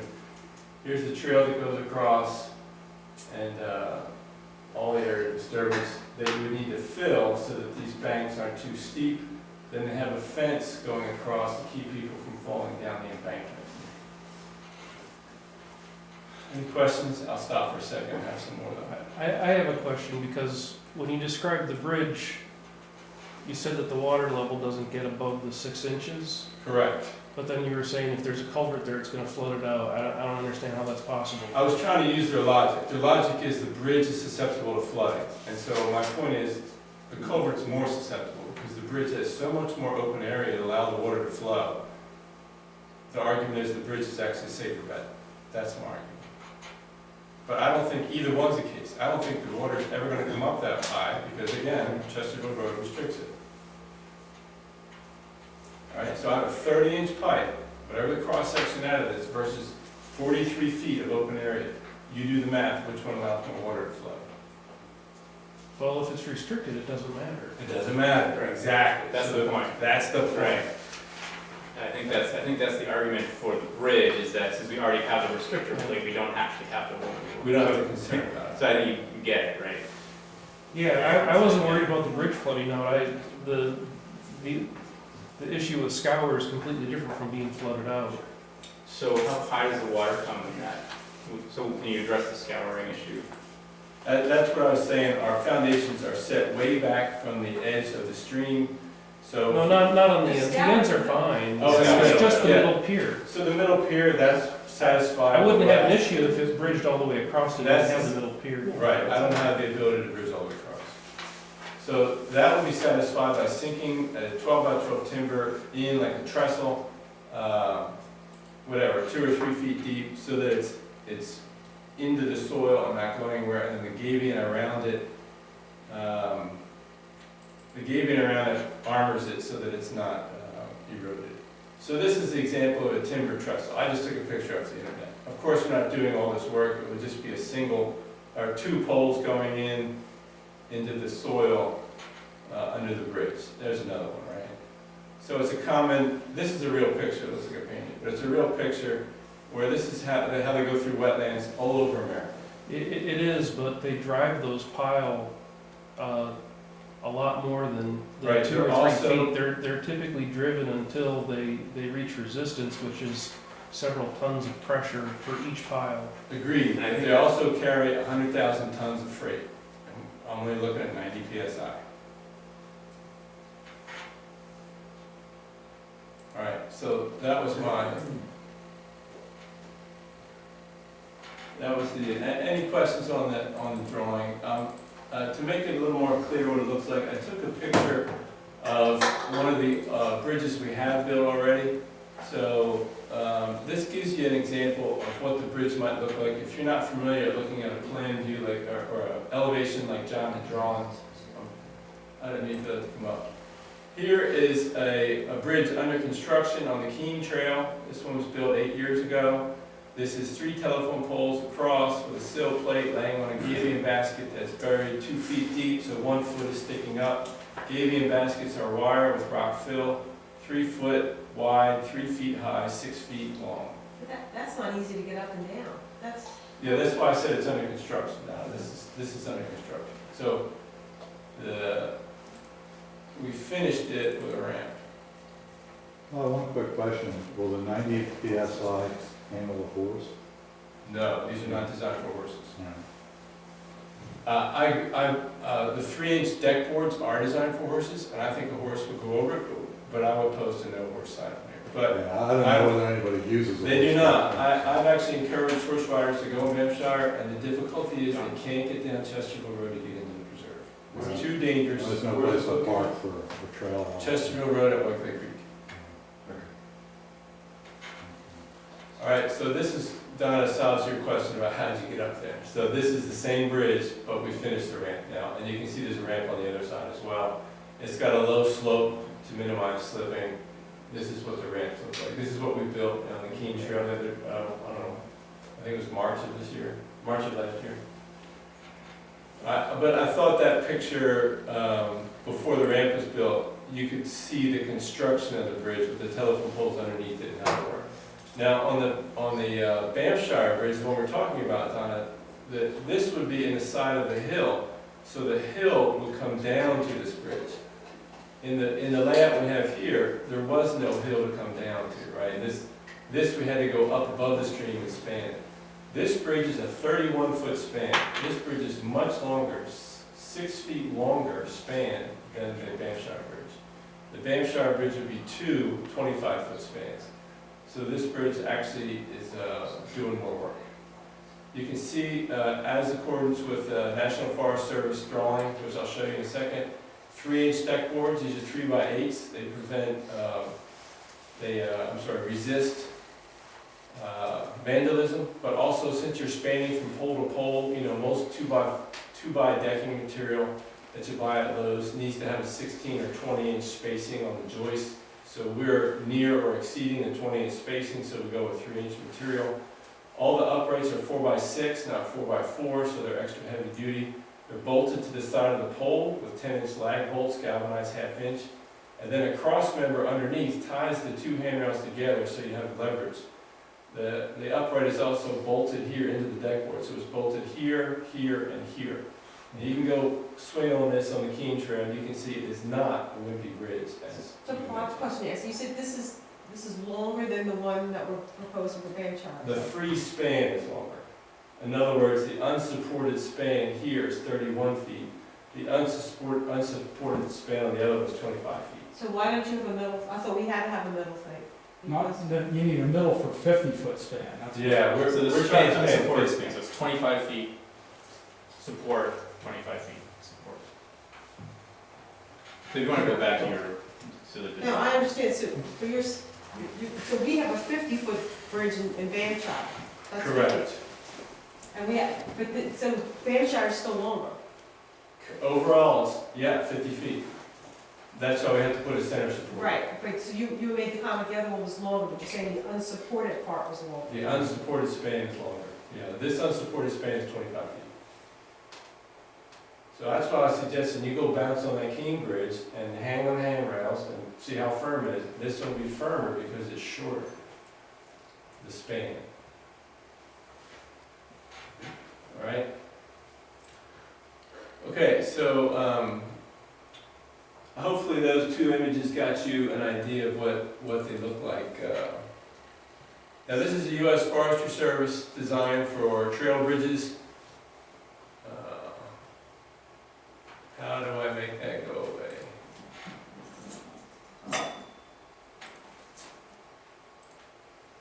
Alright, so this is a 52-page document we're not going to go through, but I just want to show you that it has all sorts of bridges in here to choose from for trail bridge. Here's a single log with a single railing with a head plate that the national government puts in our national parks, right? And this would be a remote trail where you just have to chop down a tree and do the best you can with manual labor. I'm not suggesting this. I don't think that would be appropriate for ours. But here's all the design criteria for that. Ours is the next bridge. Ours is a three-pole bridge. You only can see 2 poles here because the head wall section covers it. But it's exactly what we're building. You can see here they just used a wooden sill to support it. No gabion baskets, no foundations, no deep piers, no trestle, no nothing. That's what they put on the 2 banks. And then they give you specifics about what to look for in what type of pole to use, good shape, no 3-inch knob holes, things like that, which our telephone poles meet. And then here it gives you the specifics on how to join the railing, the distance across from the, apart from the uprights, all the specs on if your stringer is 10 foot, 15 feet, 12 foot, 25 foot, the diameter of the poles, all that stuff. So then here's another example, a cross-section of the 3 poles and the uprights and all the dimensions. So this is what we're building from. Our bridge at Keene meets this criteria. This is where I got the idea. So I just want to comment, I don't have a problem with the way the bridge looks. That's not my issue. My issue is this middle thing. And I believe that the culvert gives you a better situation. Why is that? Because it's there, it's not going anywhere. So from what though? We've already agreed that no flood is gonna pass No, through the road. no, we did not agree. You made a comment that you don't believe it will. I'm sorry, yes. I still think there's a scour issue. Going 3 feet down doesn't prevent a scour issue at all. The reason those other bridges don't wash out from scour is because they're down 40, 50 feet. But I don't see current here in this area. So how about I armor it, just like you armor the back of the culvert with riprap? How about I put riprap around this? You essentially treat it like a valve, boat forward for the water. Correct. The water hits it and goes around. They Correct. kind of did that at Fair Hill when they did the bridges over the. That's a great point, Eric. I'd like to point out that Fair Hill uses footbridges, not culverts. White Clay Creek uses footbridges, not culverts. How long is, I guess, once again, it comes back to how long it is, and does it need the middle? Well, That's in my brain, that's what it is. If we didn't have to do the middle thing, I'm with you. well, let's look at this. The Ford Farm walking trail has a boardwalk, right? It spans a creek. It has supports all through it. Nobody's concerned about washing out and scouring and all that. It's the same thing, except that's an uncontrolled stream. I'm not familiar with it, so I can't tell you. I can't make something. Do you know something? I don't know. I just know we started here, and the concern was when the engineers looked at it, that there was gonna be a problem. No, I'd like to comment on that. I'm sorry, that gets me. I talked to Pete today. I thought it was Pete? wrong name. Do I get the right engineer? Who helped us with this? Was it Pete? or- Pete, yeah. Oh, sorry, okay. Pete's the one that suggested that we put the culvert in. Right, because And Pete to was trying avoid to the- accommodate requests that we can drive a gator in there. And I agree, if we're gonna drive a gator in there, that's the way to go. Pete also was told 6 or 7 foot wide. We don't need that. We technically only need 3 feet, but I'm providing 4 foot 10 inches. So for a wider span, 6 feet or 7 feet, with a gator, then the culvert's the way to go, if that's what you guys want. But I already mentioned, once you drive the gator across, you got nowhere to go. The trail doesn't accommodate a gator, it wasn't designed for that. So Pete accommodated what we asked him to do. The real question to Pete is this bridge allowed? Does this meet design standards?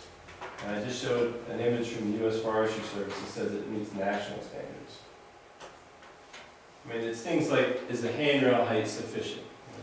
Are the beams big enough? That's the type of stuff the engineer looks at. Does the Okay. Forest Service have anything with the center pier in it? Because what I saw was a single span bridge, and this is. That's a great point. I don't, Bridge, there's a difference. So. in this one, I don't have anything with a center pier. So I'm sure they have something, like the trestle I showed you that goes right through a wetland or marsh. But if you're so concerned about the scouring, why couldn't we armor it just like you armor the back of the culvert? Why is that any different? Well, I don't know exactly what you mean by armor it. I mean, I'd have to see. Riprap. Riprap. Yeah, I understand what riprap is, and I understand what armor is, but I don't know where you're putting it. In front and behind the pier. I mean, what stops a culvert from scouring is that the water's carried through the pipe. Okay, so it's not outside the pipe. The riprap is after the pipe, right? So I'm not sure where, like I said, I'm not sure where you're putting it. You're putting it in front, because that's not really gonna stop the water from scouring around it. It won't? Where would you put the riprap? You're the engineer. I wouldn't put riprap, I would put a proper foundation in if it were me. I mean, that's the What would way be a that proper bridges are foundation? built. What would be a proper foundation? Just tell us what to do. We'll do it. Well, it has to be designed. I don't have any of the soils information. I don't have any of the, I don't have any technical data to design it right here. That's not how it's done. All right, well, it's a footbridge, so I'm suggesting I do this, you know, I'm here on my own time. I would bring my equipment in here like I did for all the other bridges. I would organize the volunteers. If we see scouring around the center pier, we can throw more riprap down, right? That's my thought on it. It's ridiculous if you go look at the stream data to think that it would wash out in the next 20 years. Because for the 10 years we've been messing with this, that stream hasn't gone over that bank ever. And I do things like go look at the stream when there's high water. Because I'm interested in these things. That's how I plan these bridges. Well, you know, what's interesting about the Big Elk Creek footbridges is that what they did is they have a middle support in the middle of the stream, and it looks like the bow of a boat. It actually has poured concrete, and you know it's facing the current like a bow. Right. And it Cutting goes it that around. way, Right, so the water goes around. I would think that would be something you might be interested in. I think that's what your suggestion. Yes. But obviously, the interesting thing about this is this hardly gets any water anyway, and you're not even planning on expecting it to get any. So, Yeah, if you want me to spend $200 on stone, I'll throw stone down there. And you know, that's no problem. right. Personally, I don't care which one you put up. It sounds like scouring at the end of the culvert is just a design problem anyway. Yeah, I'm not sure how you think this was scoured out of the water more than the culvert was scoured in the water. Yeah, I don't get that. I don't think either design is a real problem myself. Because the pipe, the water goes through the pipe, so it's. When it comes out the pipe. It comes out the pipe, it may score and draw stuff away, but that's just a design problem that these two will solve. I mean, I'm not worried about that. Yeah, at the bottom of a culvert, it's completely different. You don't, it's not the same scour calculations that I'm talking about when you look at a foundation for a bridge. So I just brought it up. I'm just saying it's something to be concerned about. I'm not saying it's gonna scour and it's gonna wash out in the first year. I'm not saying anything definitive about it. I don't have enough information to. I just wanted to say, you know, there could be an issue with that, and that's the first thing I see. As a civil engineer that's built bridges for 25 years, it's the first thing I see is that center pier isn't So can we supported get back to correctly. Pete and just. Can I? Go ahead, sure. You said that it's going to cost $5,000 That can be to solved. build, but Pete has said that in order for us to get the permit from DEP, they would have to redo the drawing if we went with the wooden bridge, and they can only do the stamp on it if it's new material. So does your price include new material? No, it doesn't. And so I would, two things. Ask the DEP to come out and look at it if they even need a permit for the footbridge. And John had commented that the DEP permit was submitted for both types, footbridge and culvert. Is that true? No, just we submitted for pipe. Just the pipe. And Like Because you we submitted realized that the wooden bridge was so weak compared to the culvert that they submitted it as a culvert. So we had to go back and he had to generate another engineering drawing with your design on it, which probably he wouldn't stamp. So this, I just can't believe we're having this discussion. I just need to know what. So this U.S. Forest Service drawing is not good enough for the DEP? This one? That's not good enough for them? I'm just telling you what Pete said. There's an email, you have that? Yeah, so Yeah. what his comment is that we're having used telephone poles, right? Which, great, if he doesn't want to stamp it, I can't force him to stamp it. So if you all want to buy 2 new telephone poles, then add another $2,000. What I want to do is implement LTL's design, which we already have well down tight here. And I can't believe we're discussing this thing over these small monies. I'm a sorry, design, for a as a design that's so inferior to As the a culvert. taxpayer, money, I don't John. think $10,000 is small money.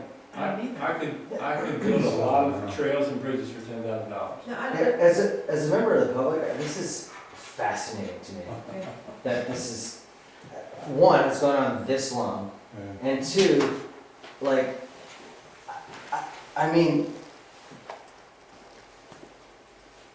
it's a footbridge. It's a footbridge. Build a footbridge. You don't need a culvert and all this stuff. Just build a footbridge. Forest Service does all the time. Parks over here do it, parks over here do it. Spend $15,000, spend $5,000. Needs new materials. DEP probably doesn't even need to be contacted. Build a footbridge. Oh, it's $7,000. I mean, If it's seriously? not safe, a lawsuit's gonna cost a lot more than $10,000. Well, we can have the insurance adjuster come look at it if that's your concern, it's not safe. But if it meets the Well, design, we're gonna have to go back and re-engineer this thing with LTL for more money. It'll reduce the differential.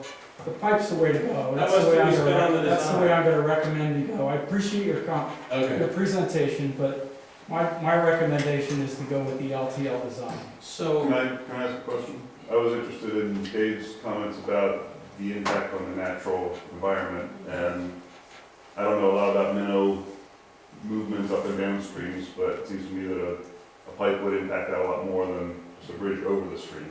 Do you have any idea how many pipes and culverts we have in this township? I know it's a lot, but, It's enormous. but I don't think that means that we shouldn't ask that question. I think that the environmental impact is a valid question regardless of prior precedent. I would agree with that. I think too, if you go and stand there in that spot, it's a small stream, you hear the birds, it's just a beautiful natural setting. I just couldn't wrap my head around concrete down there. It's a footbridge, you just need to get over the little stream. This What is if getting you way step in it, too you get your feet complicated. wet? I mean, you're out hiking. I don't know. Where does the bridge start and end? Does it like, where that tree stump is that where? Correct. There's That would be the currently beginning? orange flags and a string there currently right now, Okay. where the proposed span would be.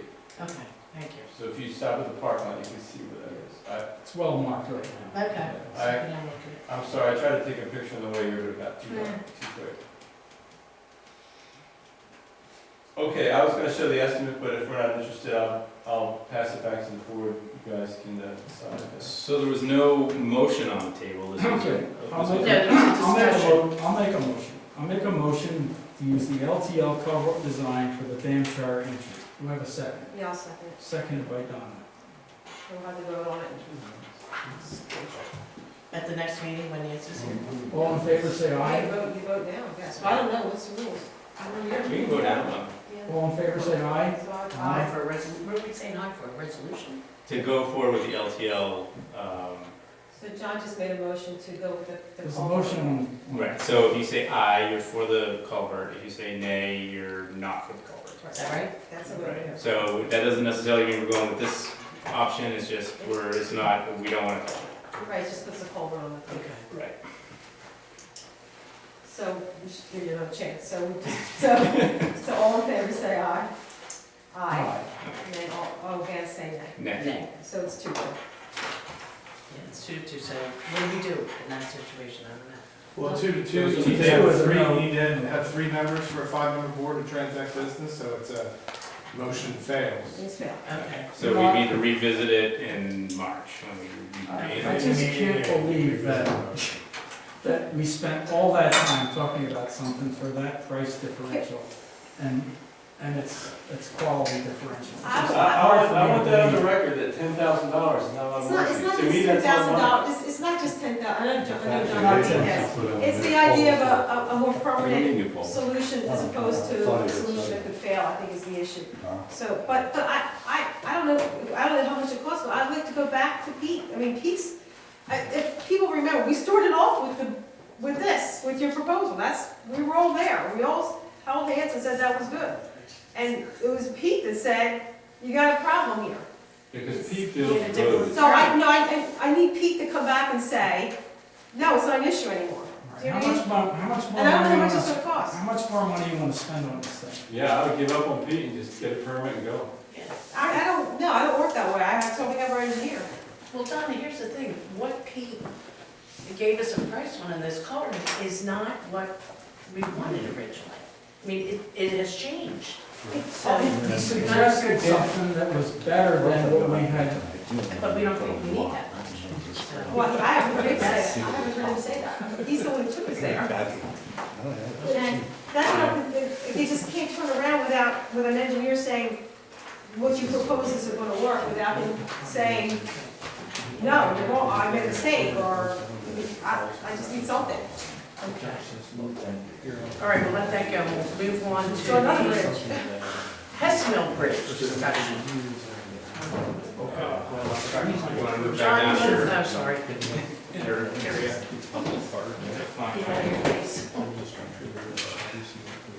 Well, I do wanna thank you for all the time and effort you put into it, you really put a lot of work. Thank you. So thanks, and I appreciate all the other bridges you built us. So I don't, please don't look at this as that I personally don't appreciate it. I just, I feel like we were pulled down a certain direction, and now we're being asked to turn around. I need someone to help me understand.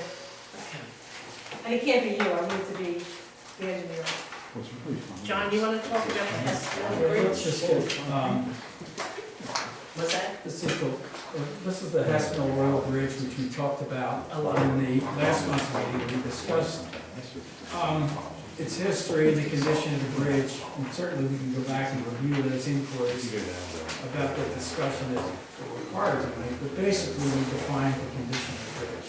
It was in poor condition for the last 9 years, so we're on hard time with this thing. We want to be proactive, we don't want to wait for some failure, or something that reduces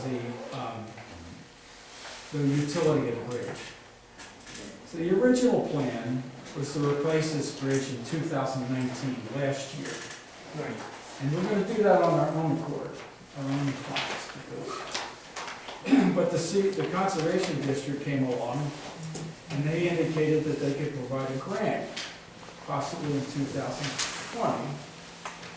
So we delayed the project for this year.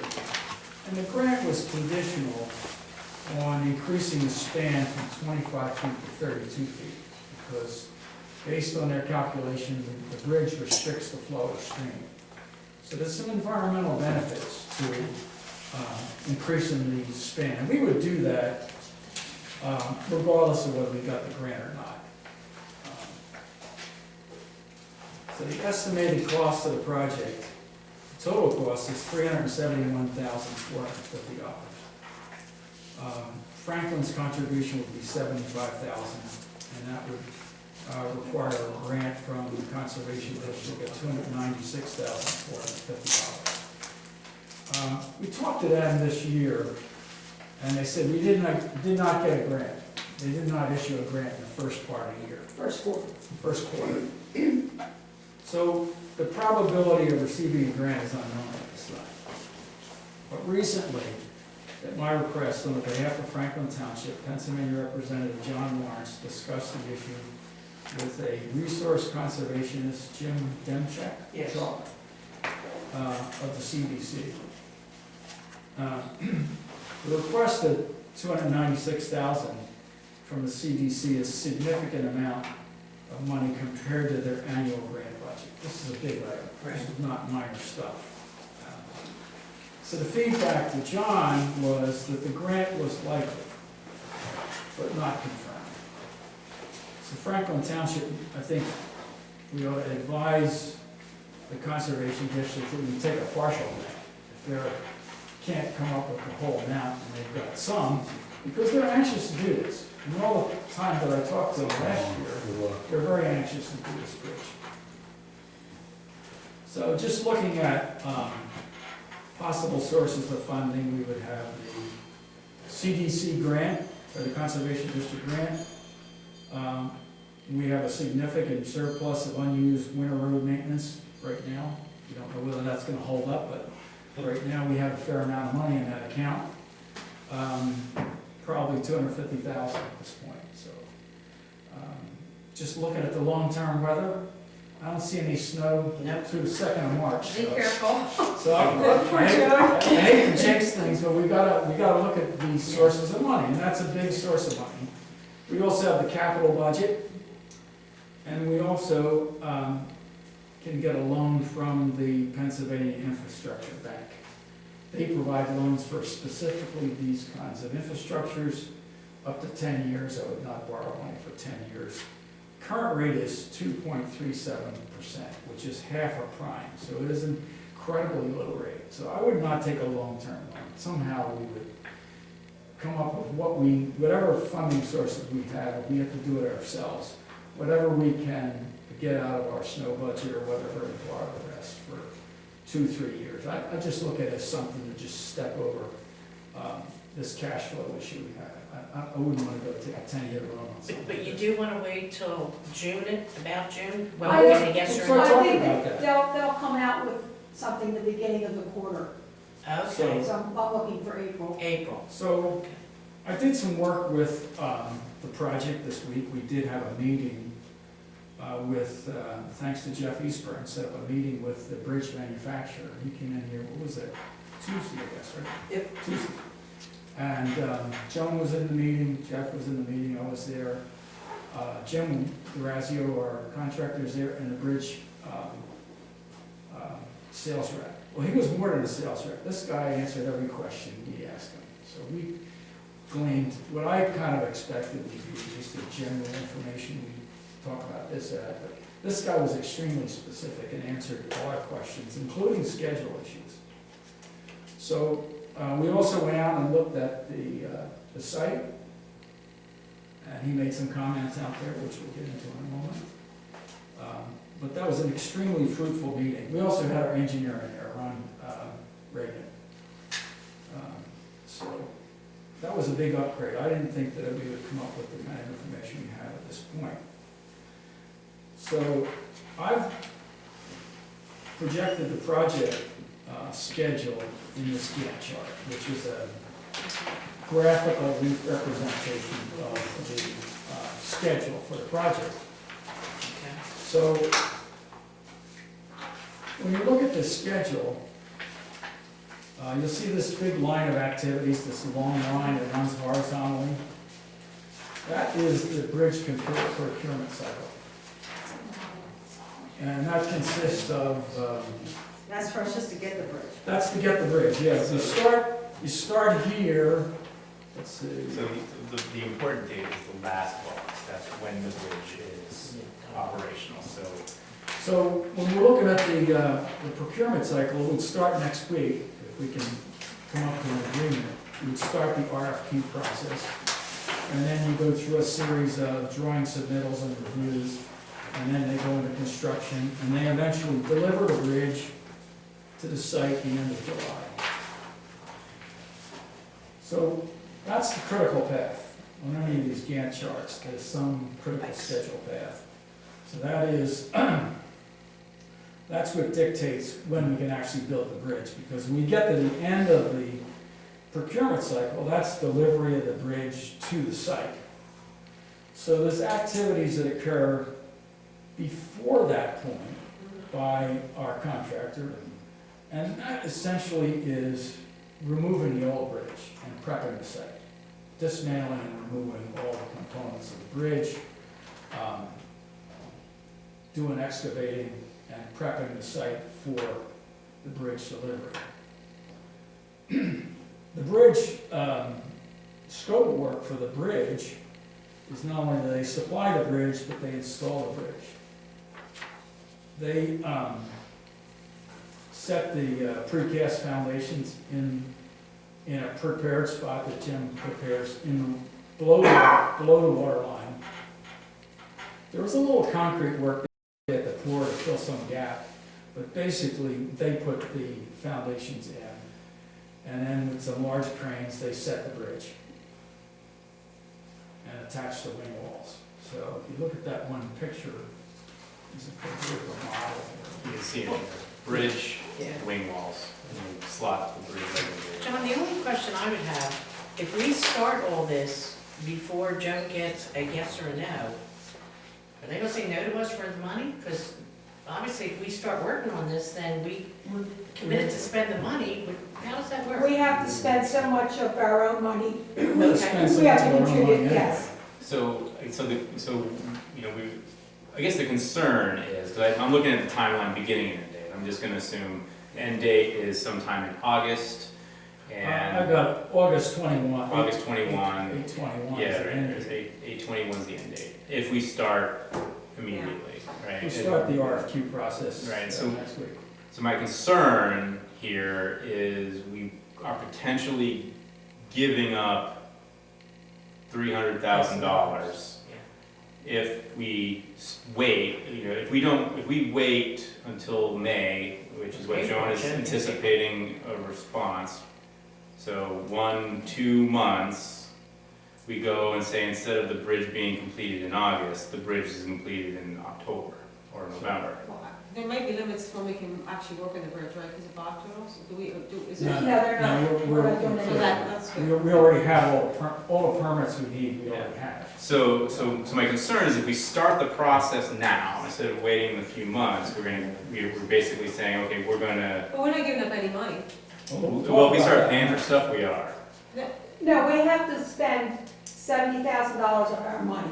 Right. We have to do that. I think the question is, what if we don't get any money? So not as if we get money.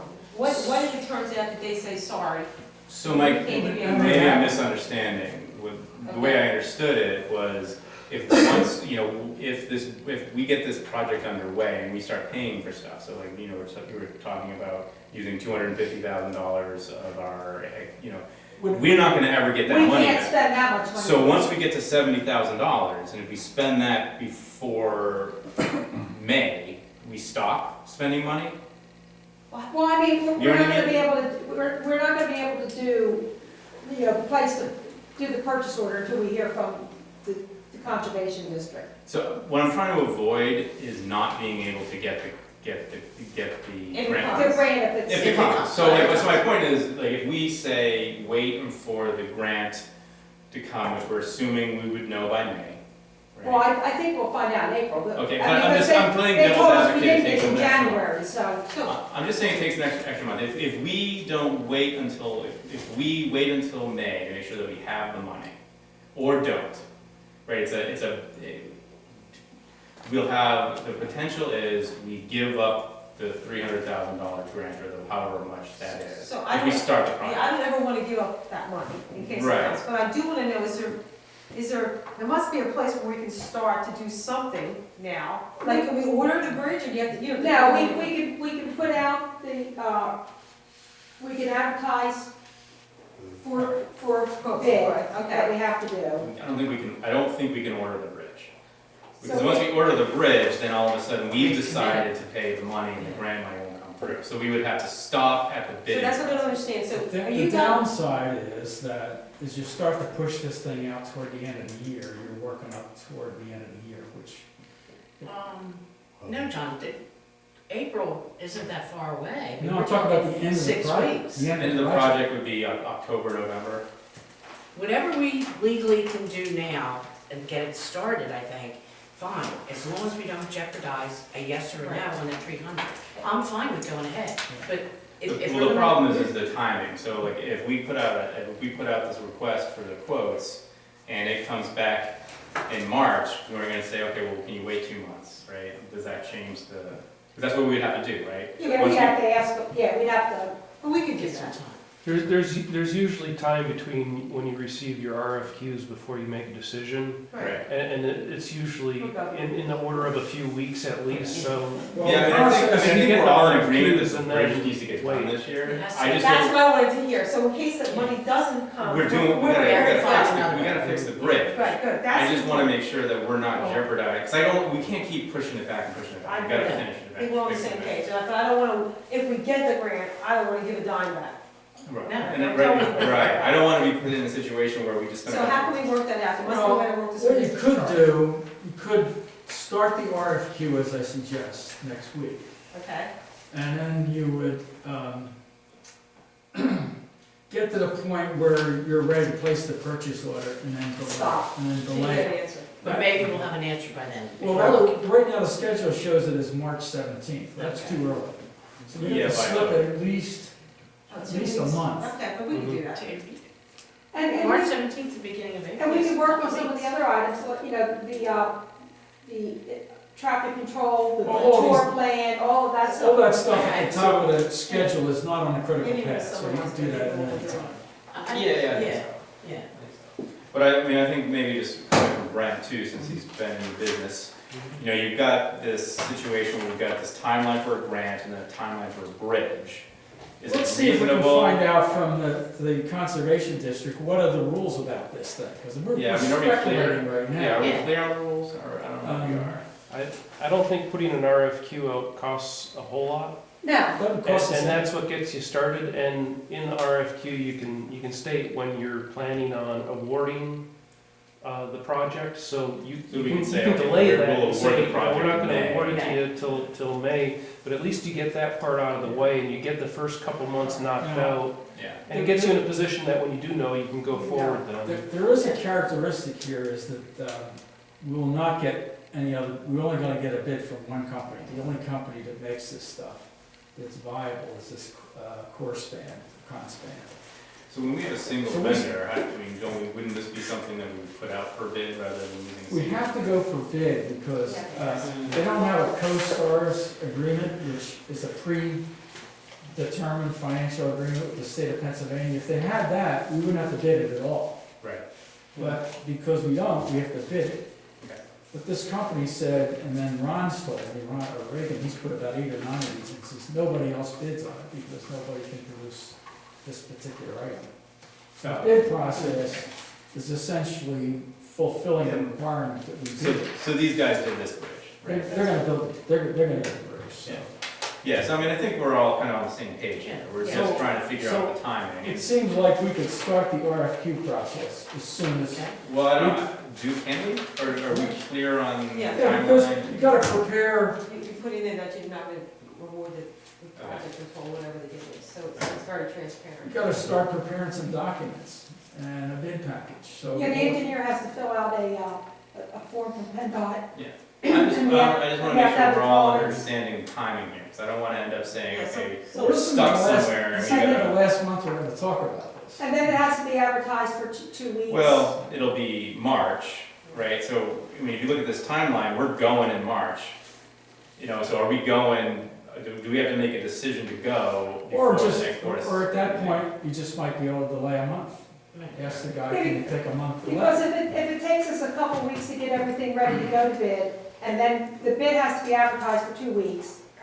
Well, things, with all due respect to municipal projects, and how things go, things don't always go off on the schedule you want. Oh, no, I understand. I just want, but you have That's to why I'm assume. apprehensive about delaying the process, delaying the start.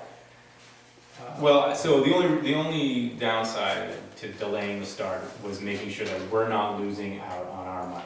I think what we want to do there is to talk to the conservation district and find out what are the rules about this grant if they get it, and related to us starting the project and spending some money. You wouldn't want the conservation district to say, well, you've already started the RFP process and, you know. That's what You're we're right. saying, that's what we're asking. Well, that's why we're saying, is like, hey, we're already doing this, and then it's like, well, it looks like you already have your funding, so. Well, we haven't started it yet, we wouldn't start it till next week anyway, so. Yeah, so we want to ask. Well, why don't we get our ducks in a row with the conservation, the Let's grants. find out, because these guys have been hard to communicate with lately. When we first talked to them, they just couldn't be happier. Well, we Yeah, gotta so make now a we're road asking trip and for start money, knocking on they're doors. kind of not answering our phone calls. Yeah, well, let's open some more. Well, if I can summarize the discussion, what I was hearing from the four of us was that we are committed to do the bridge. Yes. But we are also committed to take advantage of this award if it happens. And Joan, I know you think the same way. So we don't want to, we want to move, but we don't want to do anything with our timing that would jeopardize us from taking full advantage of that award. So it's trying to manage that. So to do what we can do without jeopardizing the award.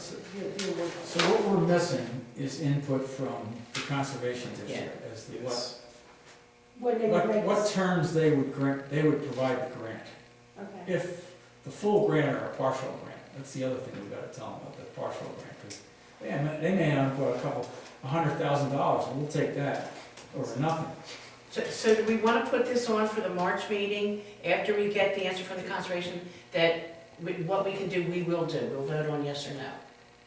Did you wanna- What we're allowed to do without Well, jeopardizing the grant. We ought to agree to start the RFQ if we get a We'll get favor. the forms filled out, I mean, because Ron Reagan has to do, he has to provide a drawing, he has, There's a fair amount of work we gotta do before it To get actually it gets ready. out the door here.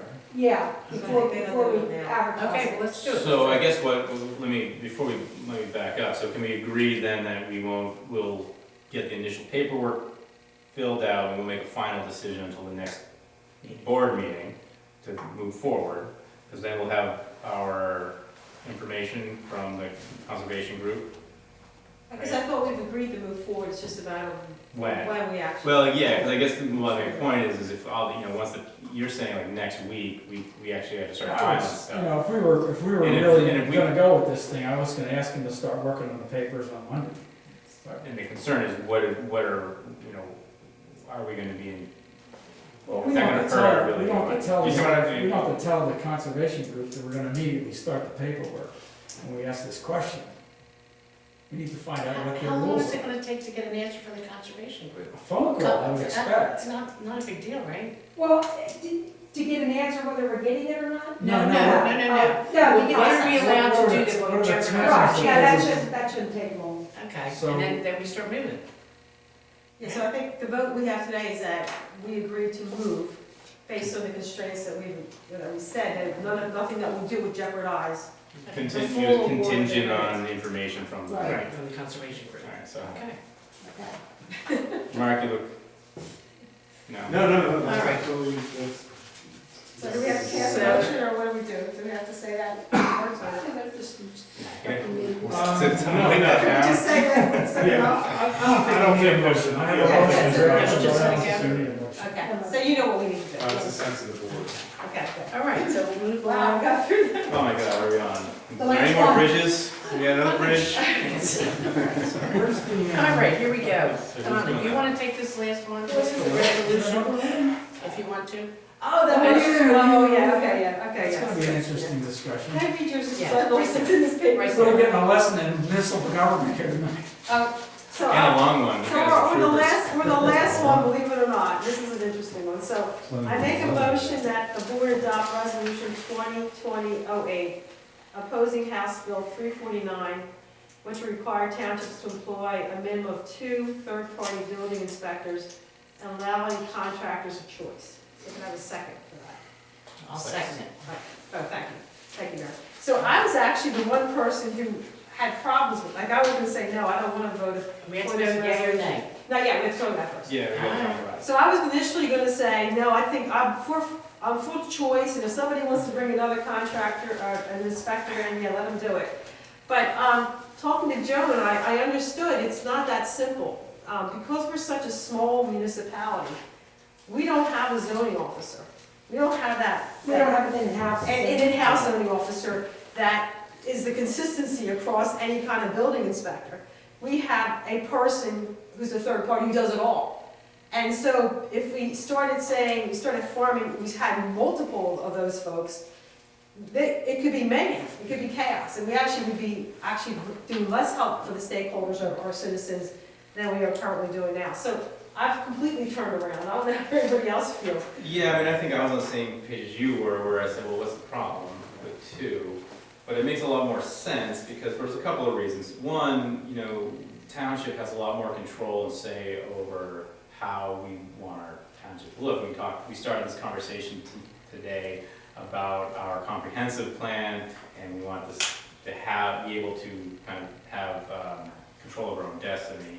And one of the reasons that you would want 2 is so the contractor can find the easier one to deal with and to do what they want, right? And so I'm not saying that our guy's easy or hard, I'm just saying that that's one limitation, right? And the other limitation is a practical one, which is what Donna just laid out, which is, it would just be very hard to manage, right? And having For some a small township, it's very hard. Right, and so, I mean, I think that, at least from my point of view, you would probably oppose this. And PSATs is opposed for small townships also. Yeah, I would oppose it, but let me just give you a little what I think is gonna happen here, is that ultimately we're gonna lose. Townships are gonna lose. I've seen these things come up before. This has come up before at a lower level. But now it's coming down from the PA legislature, which means that the lobbyists have got in there and gotten after all the right people in the PA legislature to push this thing through. So whatever we do here, we're gonna say no, we're gonna get rolled over. The same thing happened to us on the mini cell towers. When they're putting these mini cell towers up, and we all generated ordinances to protect ourselves, and the lobbyists just went right around us, just rolled over us and negated our ordinances. I think that's where we'll go. I don't know where you are, Mark, but that's... Well, I hope you're wrong, John, Yeah, I but think that's we have an true. election coming up. We can only hope. I just know what I can see, and And so, yeah, I guess It's got my the second same question would be, earmarks what's as the benefit? What would be, is there a pro? Oh, there is. What is the pro? I can give you that because I was on the other side. So if I'm, we're here for the residents, right? Right. We're their representatives. We should never get in a situation where a resident can't work with us, right? So if you have a situation, and we don't, we're lucky, but say that we had a building inspector who was a real pain in the ass, and no Right. matter what somebody Yeah, wanted to yeah. do, they You guys said, say no, no. you can't do this, you can't do that. What's that poor person supposed to do? Right. So it's our job to make sure that never happens, but when things like that happen, you can understand why someone's gonna say, well, I wanna be able to deal with somebody else because the person you have is so unreasonable. And, But but we see, would that's decide what the the two board- third parties, right? You as a board would say, we don't want that person We anymore. fire Right, but we decide who the two, I'm in agreement with you, but Right. we would decide who the two third parties are, so if we really wanted two pains in the asses, we could do that, right? Right, then they should throw us out, not elect us again. This because- is recorded, I guess. Right, but I did think it was important for the resolution, and Joan, I don't know if you accepted this or not, but I had issue with, on the first We page. changed it. Yeah, on the first page of the resolution, it said, we don't want to consider the input of affected stakeholders, which is you guys, because I do want to consider your input. If you're having a hard time, then this building inspector's not doing you any good, or he's asking for $20 under the table, that's not doing you any good either. So I want to get that deleted and make it more about consistency, and, but then we can move forward. But I can understand why this is being generated, because someone may have had a problem. And- They did. But, They got divorced. You can see both sides, Right, but in right. our situation, I don't think it works. no, because we don't have that consistency. But, and when I spoke with Representative Lawrence, the example he gave me was a situation that if the board took control of it, it was a building inspector, zoning officer, not playing fair. I mean, he wouldn't approve something for his ex-wife. So, but that's where the board should have stepped in, And shut it down. Okay. yeah. Yeah. Okay. Any more discussion? We have an agreement. Did? Okay, all in favor, say aye. Aye. Aye. Opposed, say nay. Motion carries 4-0. Okay, so we're down to public comment. Yeah, you stayed to the end. We got God bless you. 6 true troopers here, so let's hear it. Come on, you gotta give us a comment, you stayed the whole thing. No, definitely fascinated. For better or worse. But I understand that you need to be thorough and these things aren't taken lightly, so I appreciate your work. Thank you for coming. I have to come back again. Before we adjourn for the evening, I'd like to make a comment on Dick Whipple's newsletter. I thought it was very insulting to our staff and to our board. I have been a township supervisor for less than 2 months, and he basically called me a liar. That when I went around to our residents, promised to tell the truth, help them, put everything on the table, he said, I am not doing that. So to me, I value my reputation. So I wrote a few little notes. I promise I'll only be 2 minutes and we'll be out of here. We're not perfect, but we're all trying to do what is best for Franklin Township and its residents, which we are. It would help to be positive and proactive rather than negative and untruthful hours before our monthly meeting. His newsletter came out this afternoon. I wish Dick was here. I wish he would come to meetings so he would have answers to these questions. I want to address his secrecy issues. Secrecy number 1, I don't know what he's talking about. He's saying in our minutes, we have ordinances that we want to pass and we're not saying what they are. To me, it's very clear what we were talking about. Secrecy issue number 2, the township's doing something about demolition by neglect. He claims we are not. And When you have a homeowner that won't cooperate with you, you have to take them to court. And we're trying very hard to make that homeowner cooperate. Dick said it was a 10-year-old issue. Dick was a supervisor 10 years ago. He didn't do anything about it. Oh, he also says he can very easily ignore nasty missives. He has the ability and the inclination to ignore them. Perhaps, Dick, because you write them. At the park, he's complaining about the salary, that we're taking money out of the park and putting it into the general fund. But why do we still have a salary in the park? Well, we still do have an employee in the park. He has to clean the bathroom, get rid of the trash, open and close the park. He deserves a salary for that. So that's why there is a salary still in the park. There's someone named April that's sponsoring a park cleanup, and she apparently has been doing this for many years, and this is going to happen in April. So she wants everybody to mark the date and sign up.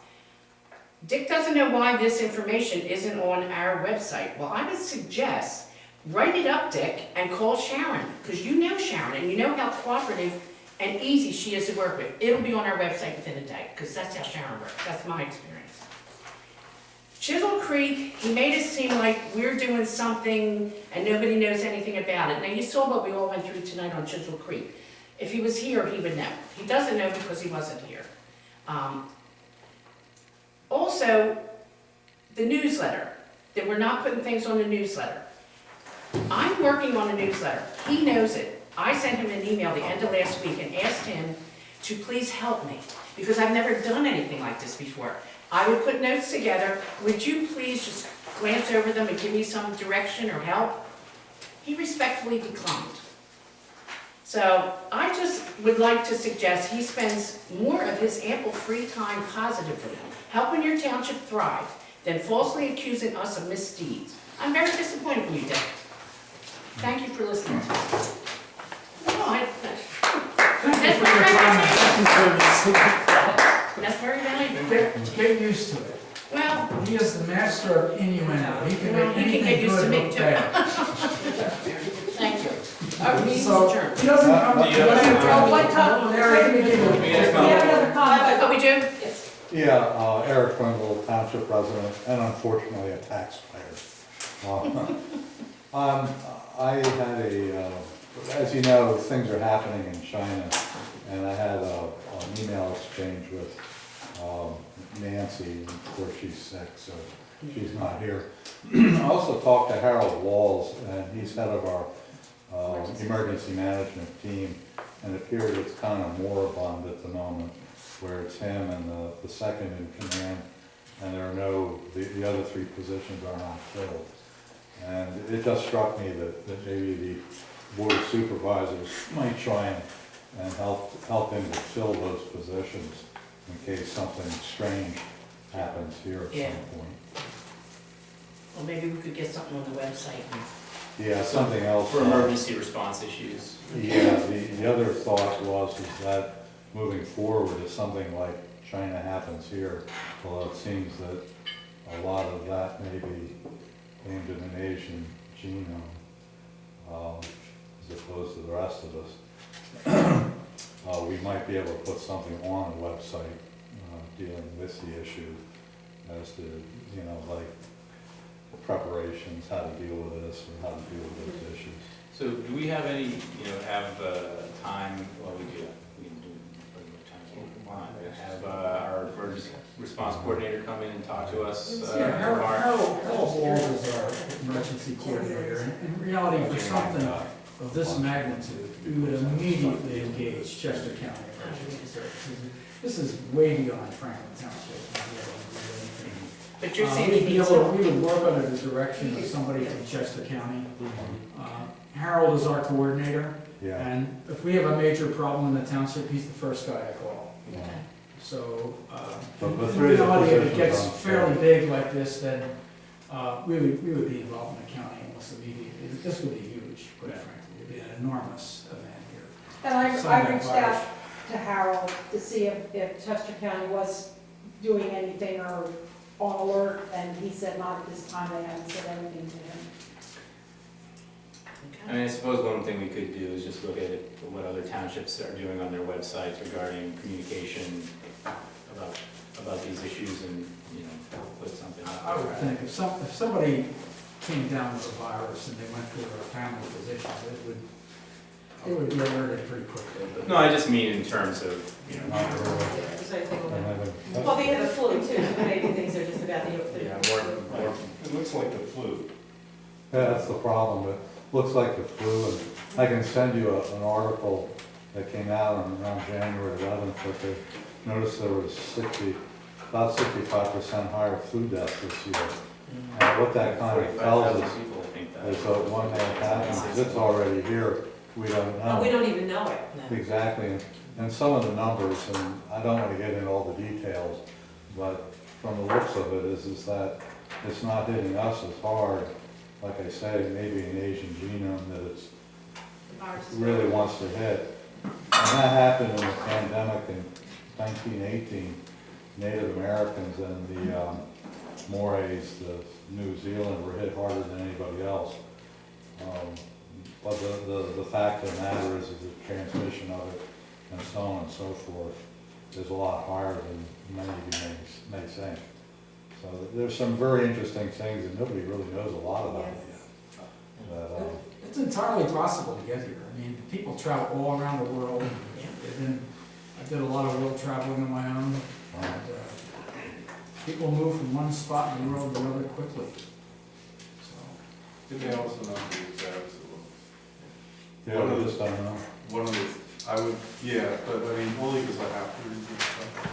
but there, Um, even back when I was traveling, when I The traveled cases to are China, likely they would- underreported, so the death rate is probably lower Oh, than it looks. So the deaths are, they gotta report the deaths because that's The tangible. deaths are They can't really, yeah, I necessarily mean, report they're, the you people know, that get it. I and mean, there's a certain amount of issue with Chinese government reliability in reporting this stuff. A few? You're being kind. But if you look at the death rates outside of Hubei, which is where Wuhan is located, they're under 1%. So it would suggest that the cases are kind of better tracked outside of Hubei and that the death rate is actually. The pushback on that though is that they've got like 400 million Chinese locked down. That you don't know about, yeah. They've got all these problems with the towns locked Yeah, down. but that's, I don't think that affects the issue of reported cases and relevant death rate. You can trust what's reported.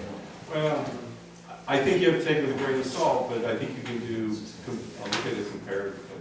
It's also important to remember that coronaviruses cause common cold. So coronavirus isn't inherently deadly. And that whatever this current one is, they get rid of God's one, it's not nearly as deadly as MERS, and it's much less deadly as SARS, which is. But it's more easily transmitted. Right. So But very often. Your problem there is if 100,000 people get it, and it's a 10,000 or a 10% death rate, it's 10,000 people. Yeah, well, You're worried, but if 30 million get it, and it's half But a the death percent. rate isn't that high. The death That's rate it. You just is don't know. estimated at about 2% currently, and that's based on combining the entire Chinese death rate. And if you were to extrapolate from the death rate outside the greater Wuhan area, the death rate goes down. There's an argument to be made that potentially the death rate is no worse than the devastating outbreak of the flu. And I'm not talking 1918 flu, I'm talking, the flu we deal with all the time. So I think everything has to be looked at with a grain of salt. There's a lot they don't look at. I've seen reports that they say the cases are going to be going down, but you need to wait. Just to see that, there's. We have to sign these as well. I think you've got the tape running on that. Yeah, we're still running. All right, we're done with public comment. We'll adjourn the meeting at 10:08.